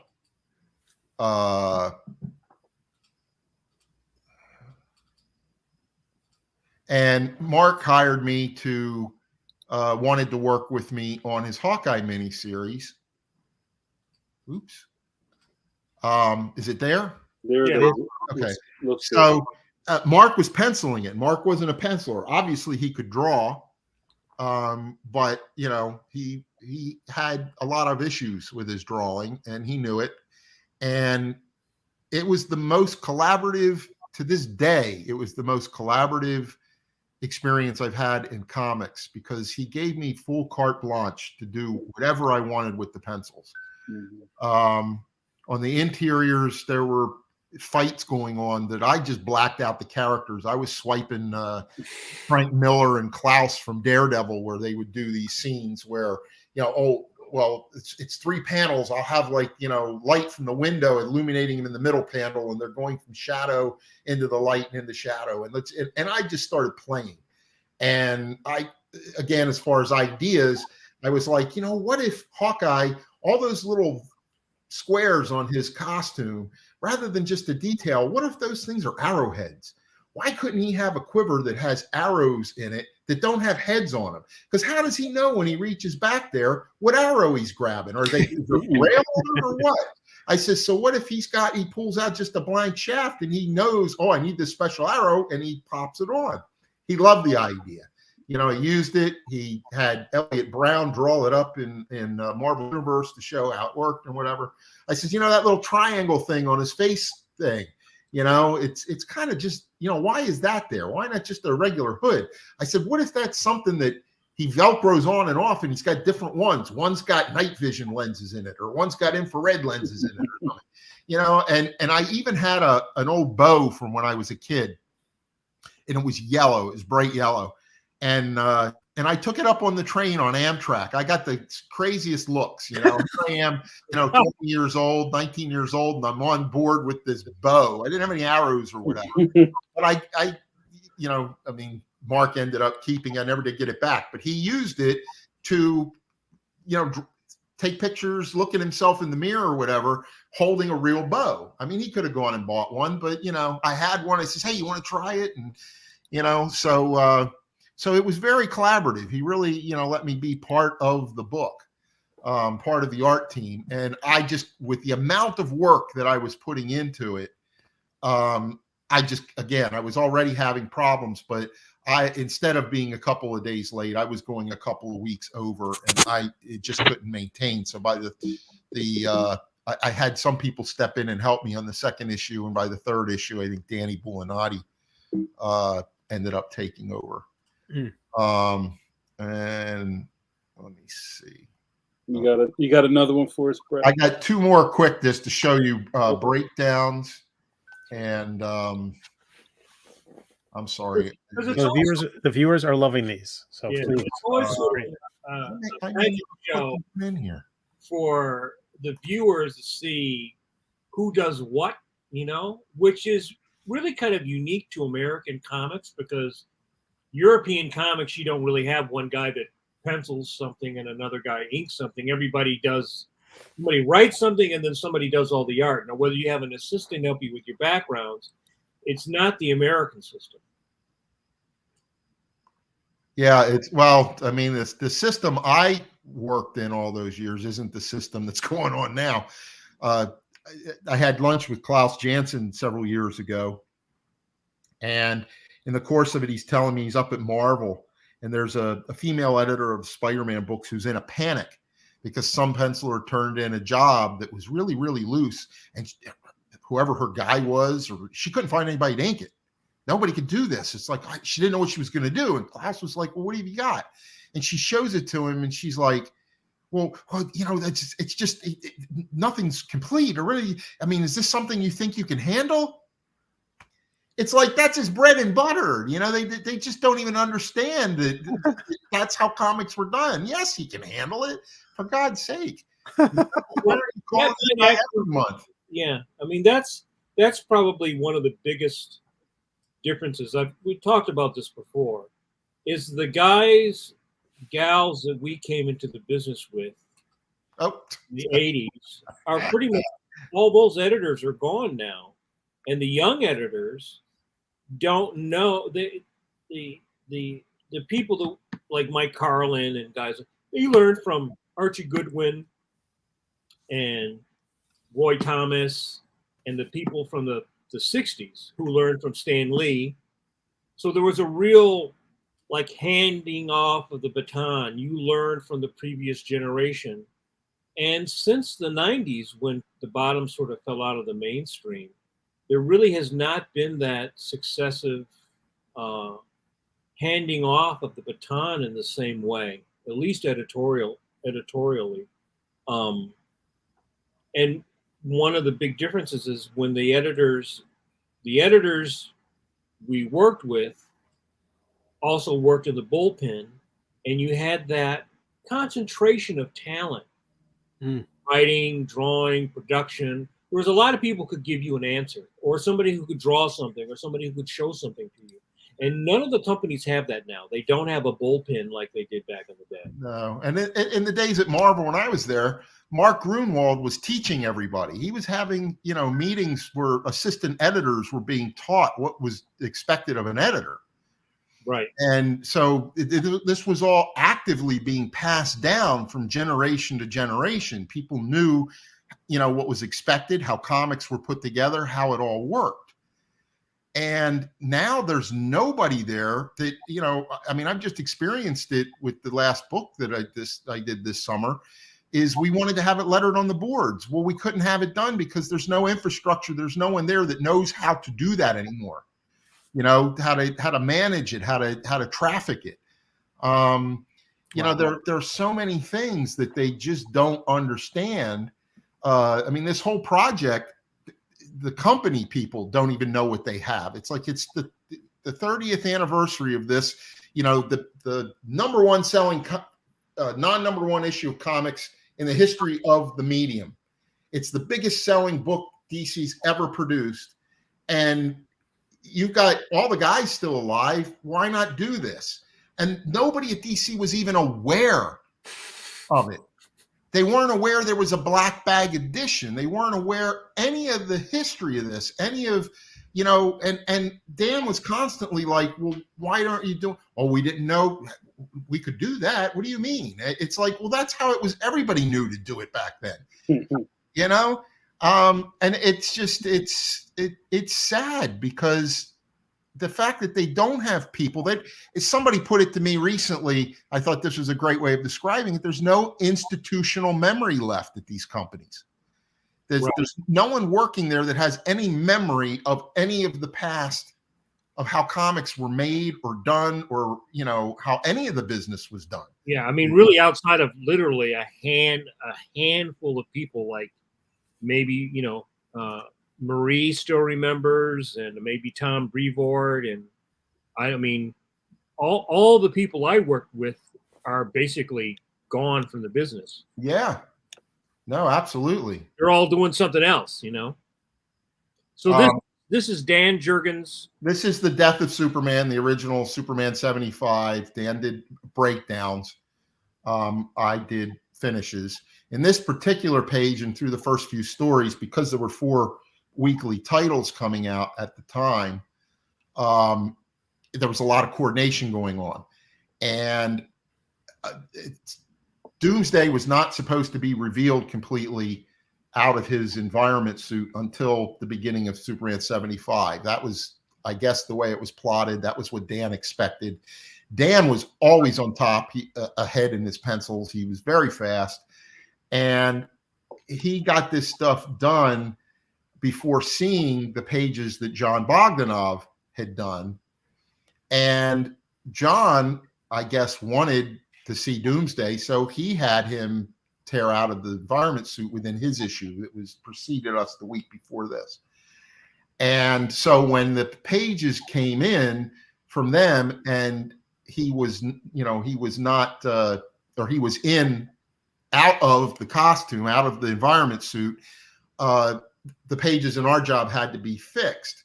And Dan was, I think, a little upset and probably a little bit under the burden of getting the rest of the job done, because it was a big job with, pages and whatever. And Mike asked me if I could handle it, if I could handle, doing the changes. And, that's like kind of a no-brainer. It may not look exactly the way Dan would have drawn it, but anyway, you can see where in the inked version, I had to take Doomsday and remove some of his garments and that kind of stuff to keep the continuity going. Now, did you actually erase those pencils and then pencil before you inked it? In this case, yeah, there was. I always had full-size Xeroxes, So if I ever had to put something back the way it was, I had my own copy machine in the day that did full size. The first thing I did when a job came in was I made 11 by 17 and then also reduced. As a matter of fact, I still have the full size. That's how I have this here, I think, is this is the full size scan of the full size pencil.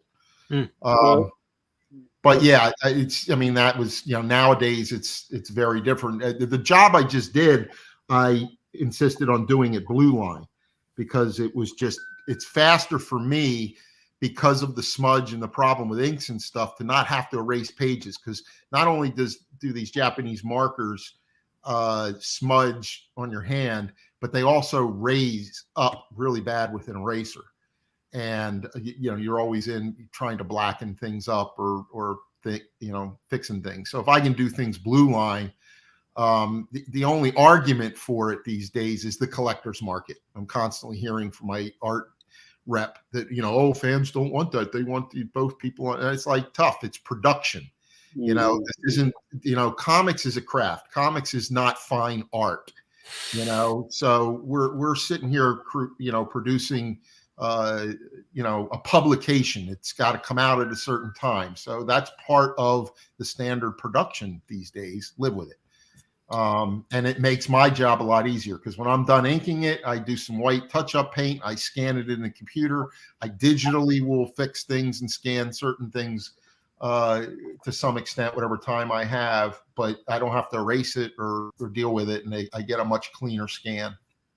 Hey, Brett, our buddy Steven asks, how long did that book take from pencils, corrections to inks? How long was 75 in production? I think I probably I could actually look it up, but I think it was just over my inking I'm sure my inking went over the 4 weeks. I was normally allotted 4 weeks. But because we were ceasing production right after this, but also, and Dan was a little bit ahead of schedule. That was another reason that he was further ahead from the other guys, is because it was longer. We had a 3-page fold out, which is a production issue, so they need more lead time. It was going in a black bag, which was having its own separate cover and including an armband and a poster, and all those things had to be printed. So everything had to go to the printer at the same time to be assembled or whatever. So the lead time would have been. So I know I got my 4 weeks. Carlin always gave me 4 weeks. He was very good about that. And I probably took a little longer. I don't know how much.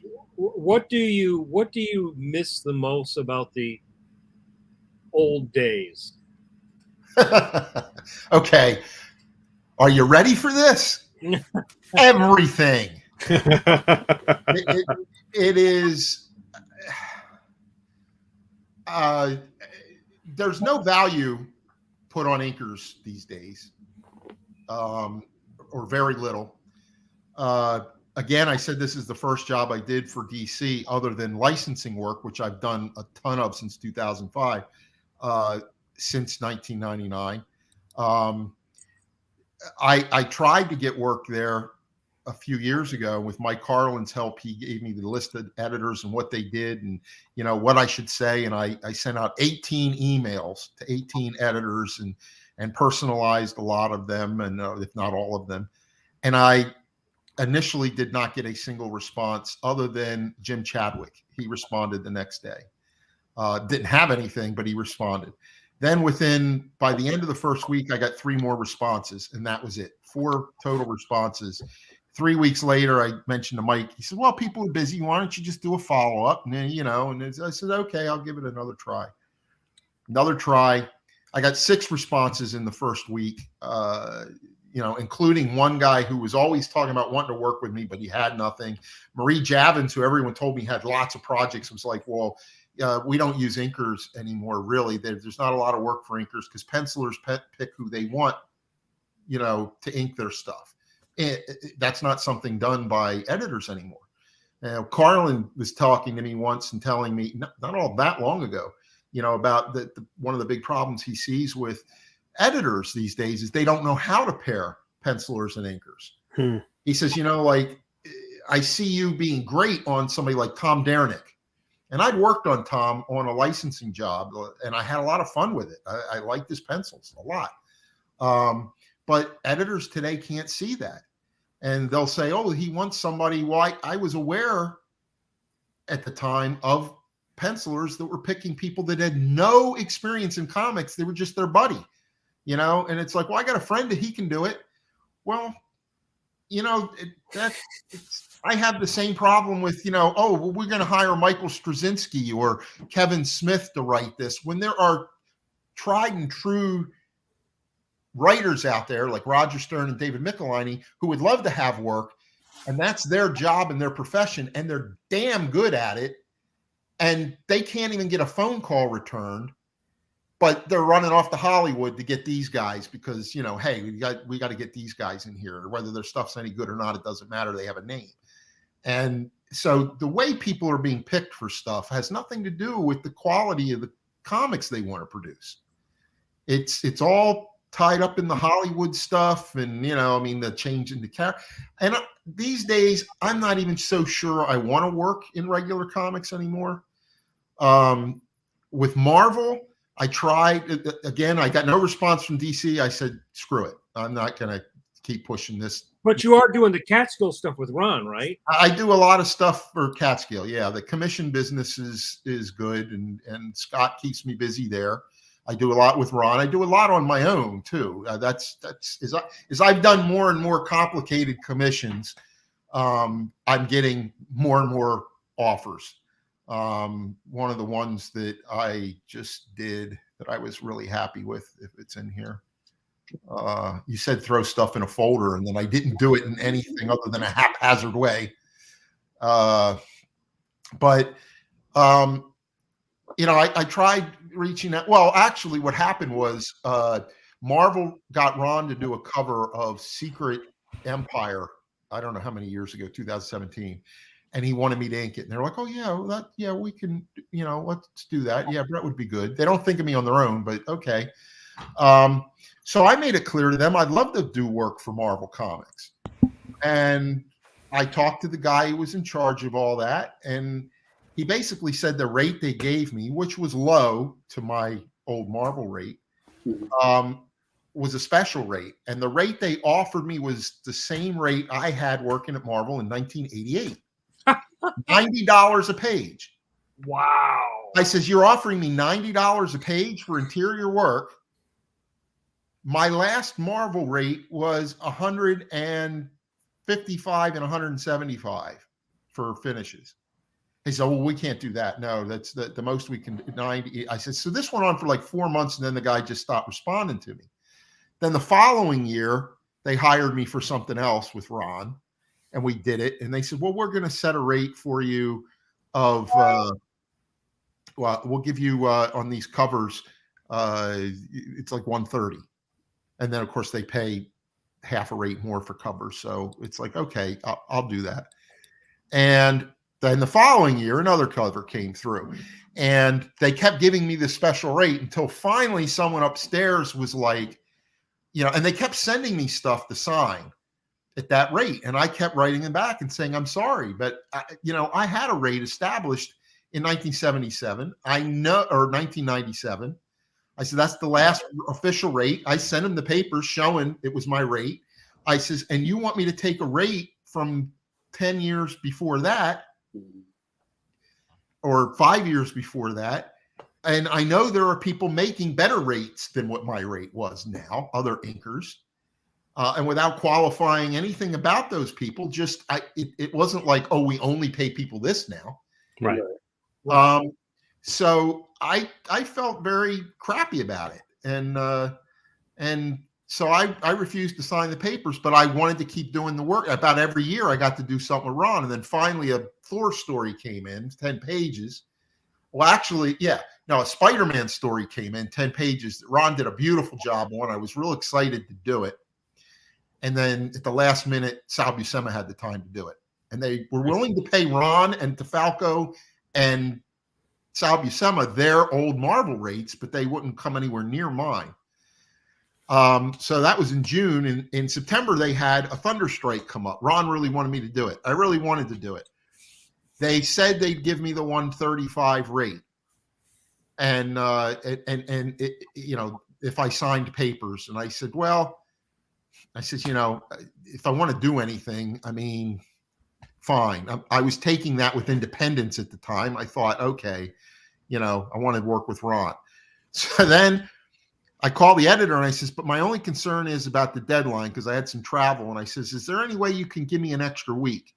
He says, well, I can give you the 6 days, a day short. If we could get it on the Tuesday instead of Wednesday. I says, yeah, I can do that. He says, but I think the problem may be on this particular project, we can only pay $100 a page. We can't match your rate. I says, you just got me to sign papers, insisted on me signing the papers to establish a rate, and now you're not willing to pay that? I says, no. I says, I'm not willing to do it for that. This is a very small company, right? That's why they're doing this. This is a very tiny, empty Marvel pocket. Comics? Yeah, very small company. And Yeah. things have only gotten cheaper since the 90s. So Yeah, I can see why. Well, what that really tells you is that they're not making any money. That's The awful. company itself, when you cannot pay established professionals, okay, maybe they can't afford to pay you more, but I figured it out. My last official raise was probably right around when you got was 1994 at DC, and everybody got a raise then. Comics are selling really good. If I just got a cost of living raise, COLA as they call it, 2% a year, I would be making a couple $100 more a page by now. But nobody gets a cost of living raise because there's no union. Well, in animation, there's a union, and there's a minimum that you get paid if you work on a union show, right? So if you're a storyboard artist and you're storyboarding, on Batman or Powerpuff Girls or whatever, that's a union studio. So there's a minimum you get for storyboarding, character design, right? And it goes up from there. So there's a bottom rate, but comic books has never had that. So there's always the girl they want to dance with the most. So they're willing to pay that person, like Adam Hughes or somebody like that. If they're whoever's the hot person, they'll pay that person more, but they're going to take it out of somebody else. You know what I mean? Well, the interesting thing, when I did this job for DC, I was worried, am I going to want to do it? And the rate they set me was higher than I expected. It was higher than my old rate at DC. Now, the thing about the Superman books, because when I started on Superman, it was a loss leader for DC. It wasn't selling, it was cancellation numbers. But it was Superman. You can't cancel the flagship title. Right. And so they left us alone to do what we wanted. And that's why we grew the sales enough to justify a 4th weekly title. And they knew they had top talent working on the books. And the fact that we were being kept at 75 cents when the rest of the line was at $1.25 was affecting our royalties and everything else. So they gave everybody a 25% premium if they worked on Superman. So, all of our rates were bumped 25%, which was nice, but that was the Superman rate. So my regular DC rate, they increased it. And I was happy with it. I says, how can I be getting, $50, $45, whatever the difference is, somewhere $40, $50 difference between Marvel and DC. I was $5 difference in the old days. They were like neck and neck. But I've learned that there's so many different things about the way they do business now, because it was all very similar in the old days. It was just different people. But I learned years ago through Ron on a project he was doing where him and Tom did this Avengers story in a Hulk miniseries, and he wanted Sal to ink it. And they said, well, we can't afford Sal because Marvel apparently breaks the books down by a budget. Right. And so the budget may allow for an A-level writer and an A-level penciler, but then the only money that's left is for a C-level inker and a C-level colorist. Right.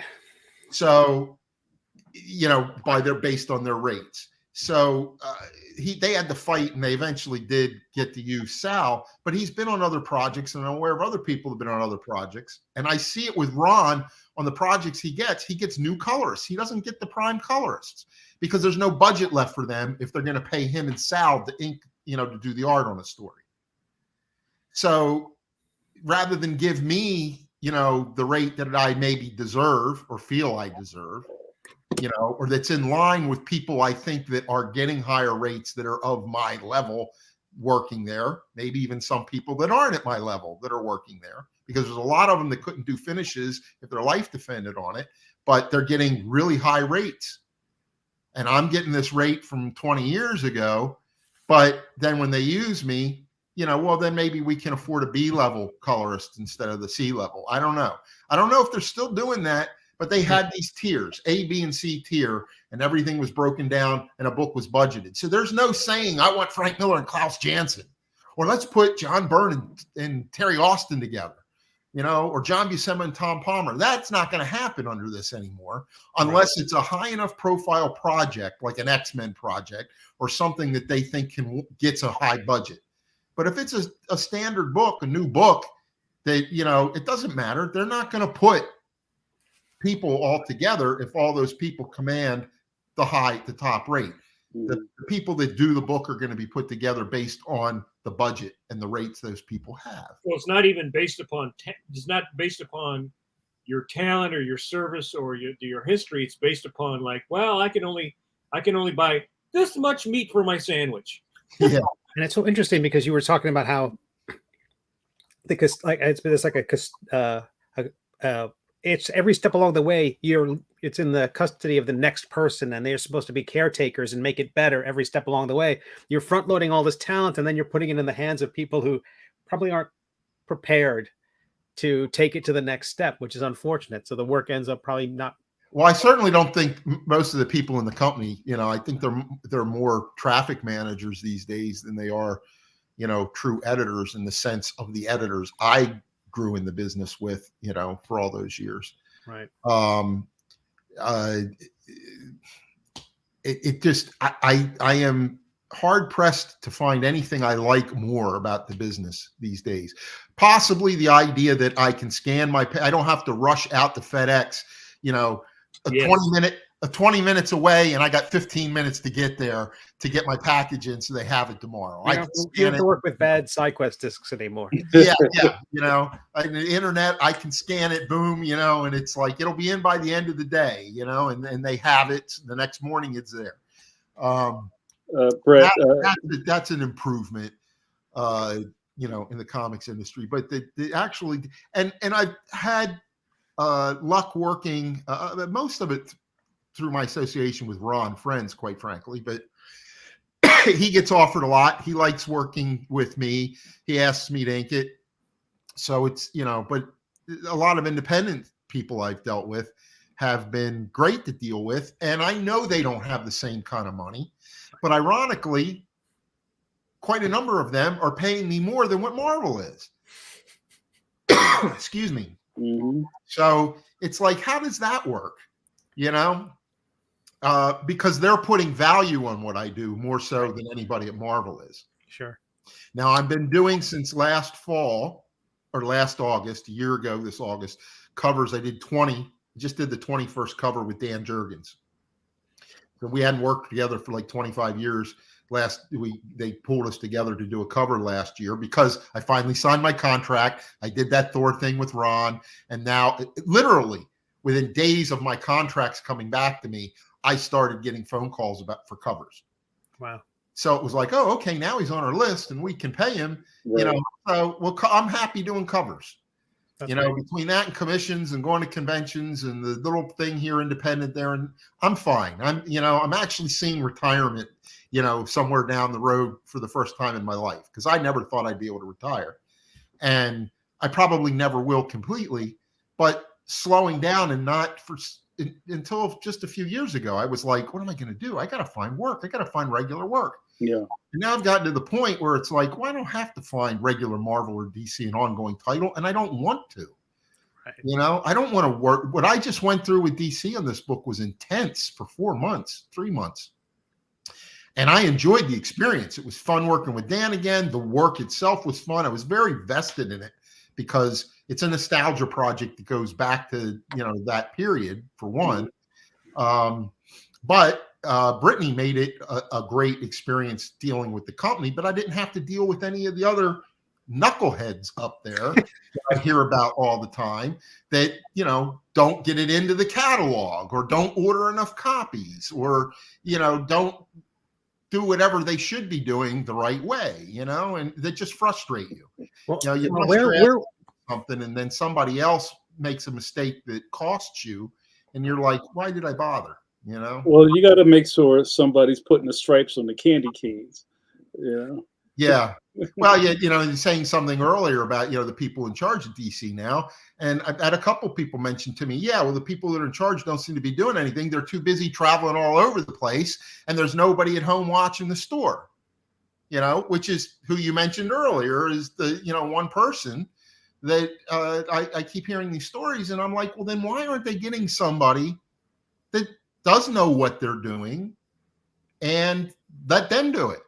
I'm sure there are people out there. They fired all the people that knew, you know. Well, Bob Harris knew what he was doing and he's gone, you know. Well, you know, they went through that company and they fired everybody who was like made over a certain amount of money, you know, not just but, you know, all of Warner Brothers, right? And then they've had several cleanings of people like that, you know. I mean, they just, you know, the animation division is canceled a bunch of stuff later because the parent company is so far in debt. And this is something that we've experienced coming up.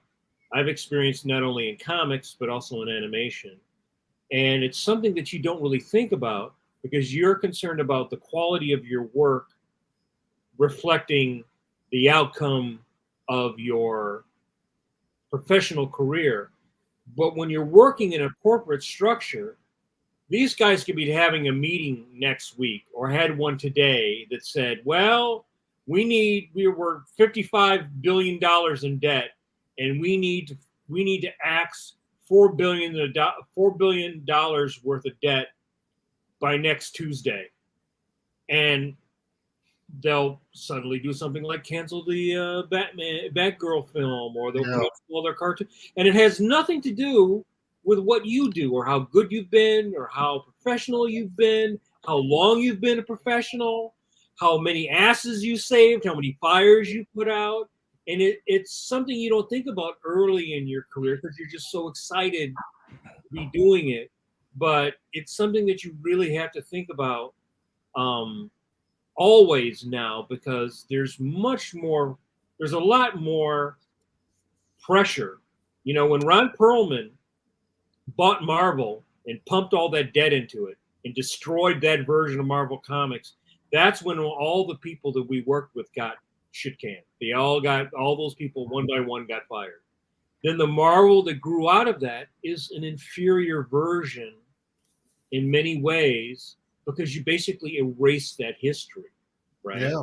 And it's not that the people that you were working with are bad people, but they're not as experienced. They don't know, like you said, they don't know, like, it would be great to get this penciler and this inker or this writer and this penciler, which is what they did in the old days. They knew, like, this guy and this guy went together and made a great team. That's how you got Frank Miller and Klaus Janson, and they did all that great Daredevil stuff. That's not going to happen now, you know? No, I mean, that's a great way that you put it too, because, you know, I'm sitting here mouthing off about all the, you know, people and the things aren't going right. And, you know, it's the people in comics. I have to say the people that I've dealt with, everybody that I've dealt with on my covers at Marvel. And of course, I've already mentioned Brittany a couple times. But all the editors that I've worked with, and the interesting thing is Brittany is the only person I've worked with at either company in the last 20 years who I've actually spoken to on the telephone, yet alone met in person. And I've always been somebody that would, if I was getting a job, would go in because I like meeting people. I like that association, establishing something. So when I'm on the phone with somebody, you know, or I'm exchanging an email, I know, I feel a connection to that person on the other side. Yeah, I mean, now I'm sure you've experienced it too. I mean, there are people that I've worked with over the course of the past, say, 20 years that I never met. Yeah.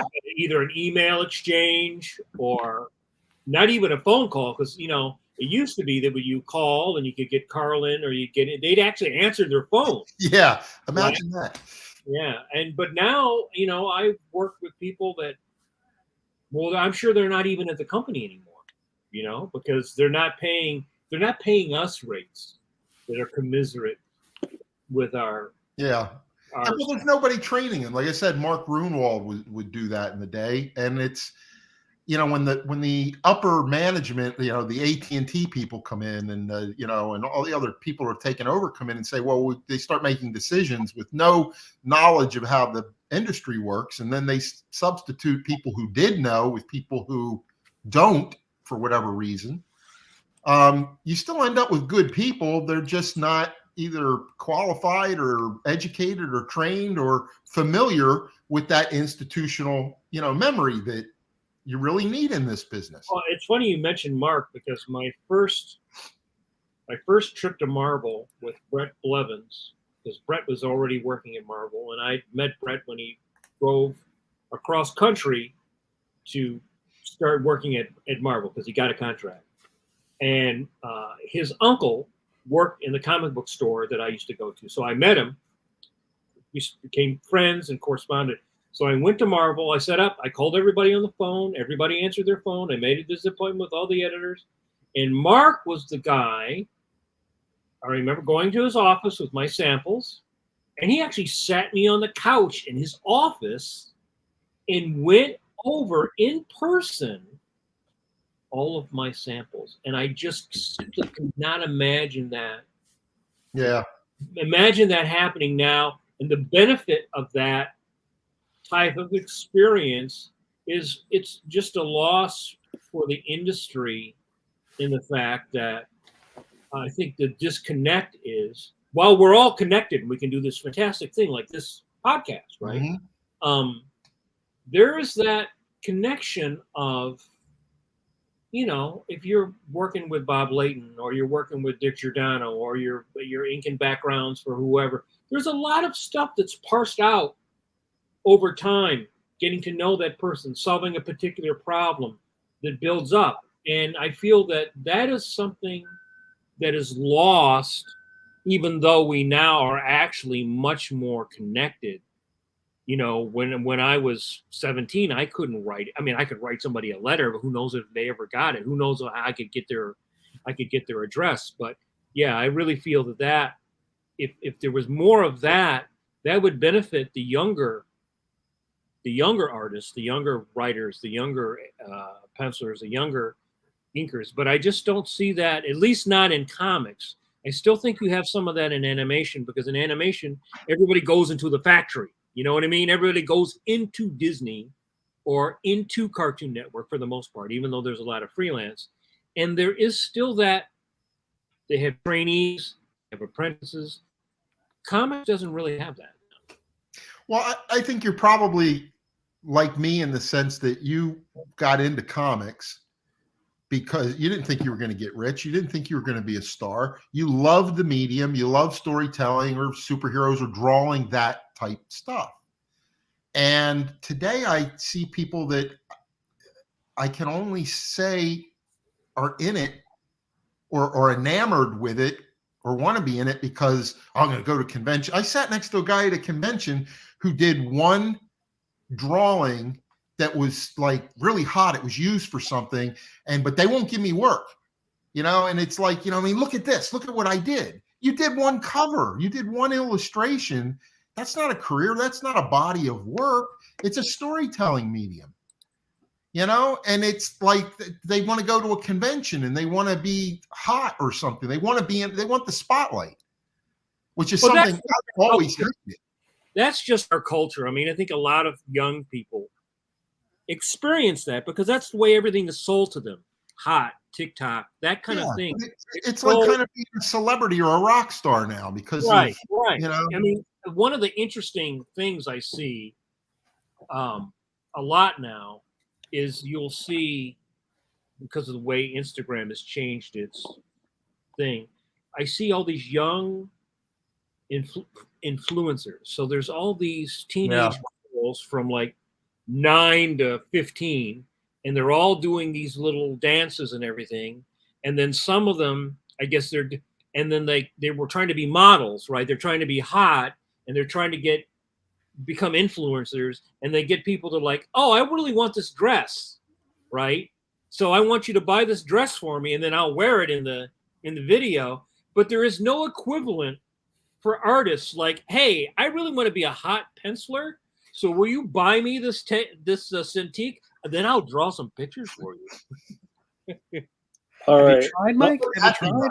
I'm putting a pin in this, you guys. Yeah. We could go all night. We have gone over. I did have one. First of all, Brett, where can people find? When will the 30th anniversary issue be out, and where can people find it?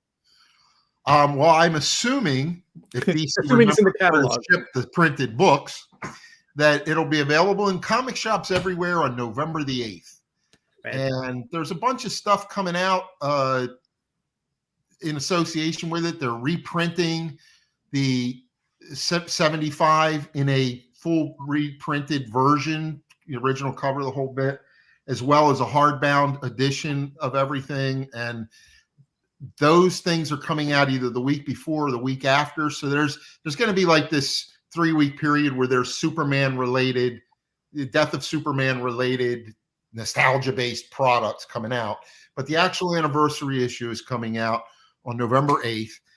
One of the misconceptions that there was a lot of issues back about time I was finishing this with what was getting out to the retailers. People were concerned about ordering a lot of retailers because they thought it was just a retelling of the old story, or not necessarily a reprint, but a flashback type thing. It is all original material. Dan and I did a 41-page story. Great. That will start out much like the original story did, with 4 panels a page, and it'll go to 3 to 2, and then full page splash pages as the pace picks up. There is, in the context of the story, there's a lot of flashback, but it's done concurrently with the story that's going on. Lois essentially is telling John. John finds out, the story opens with John, their son, finding out it's the anniversary of Superman dying, and he had never known that. And he's like, what? Superman died? And so Lois is explaining that to him, and that is a way of showing flashbacks to the original story scenes and whatever. But then it moves into an all-new Doomsday type character, a new villain, an all-new villain that is very much connected to Doomsday. And the remainder of the issue is that confrontation.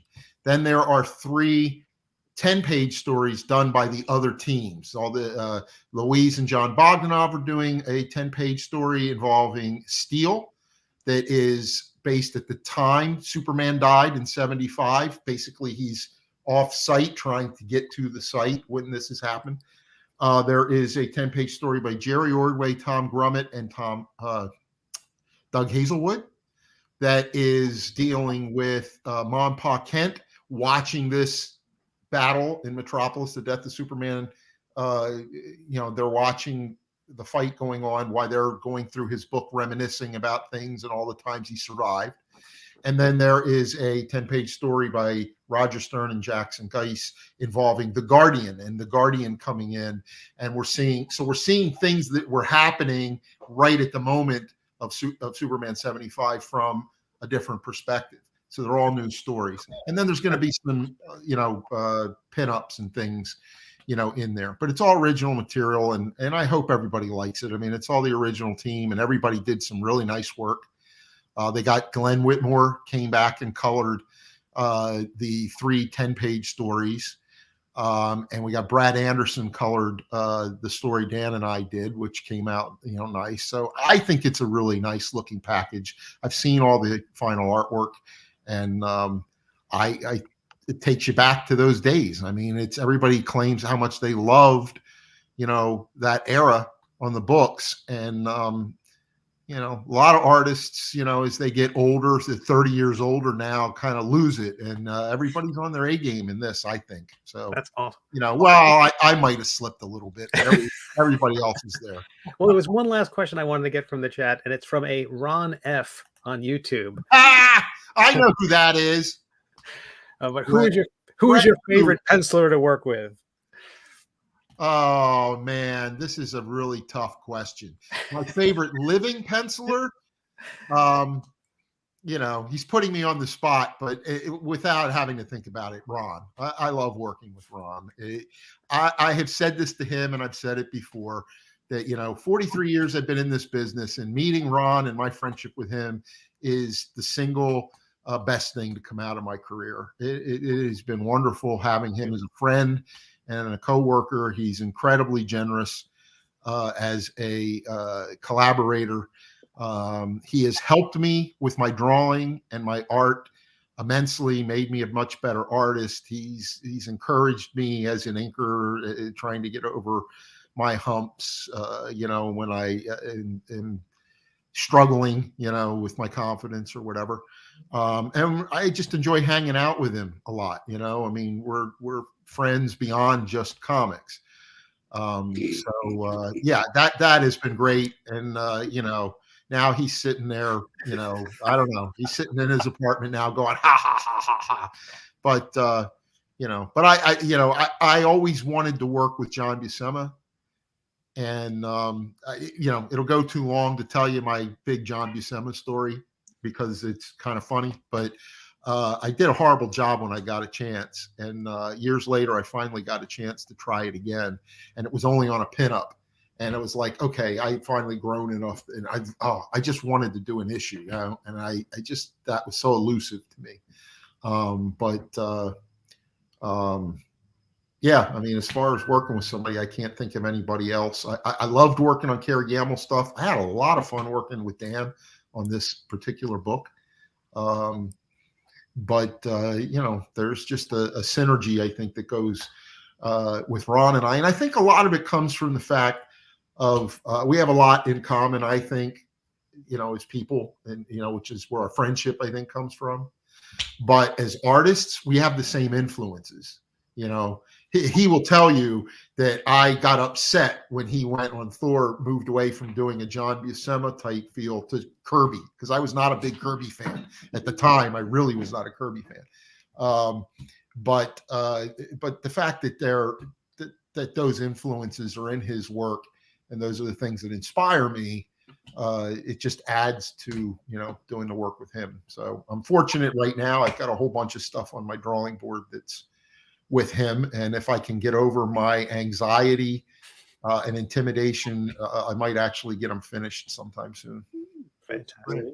Thank you, Thanks Brett. so much for being on the podcast. Oh, I enjoyed it. Thanks. I'm glad we were able to do it. Do it anytime, I know once you get me started, I can't shut up. Well, we'll have to have you back for a part 2 if you're anytime. I like the fact that this is very conversational. Yeah.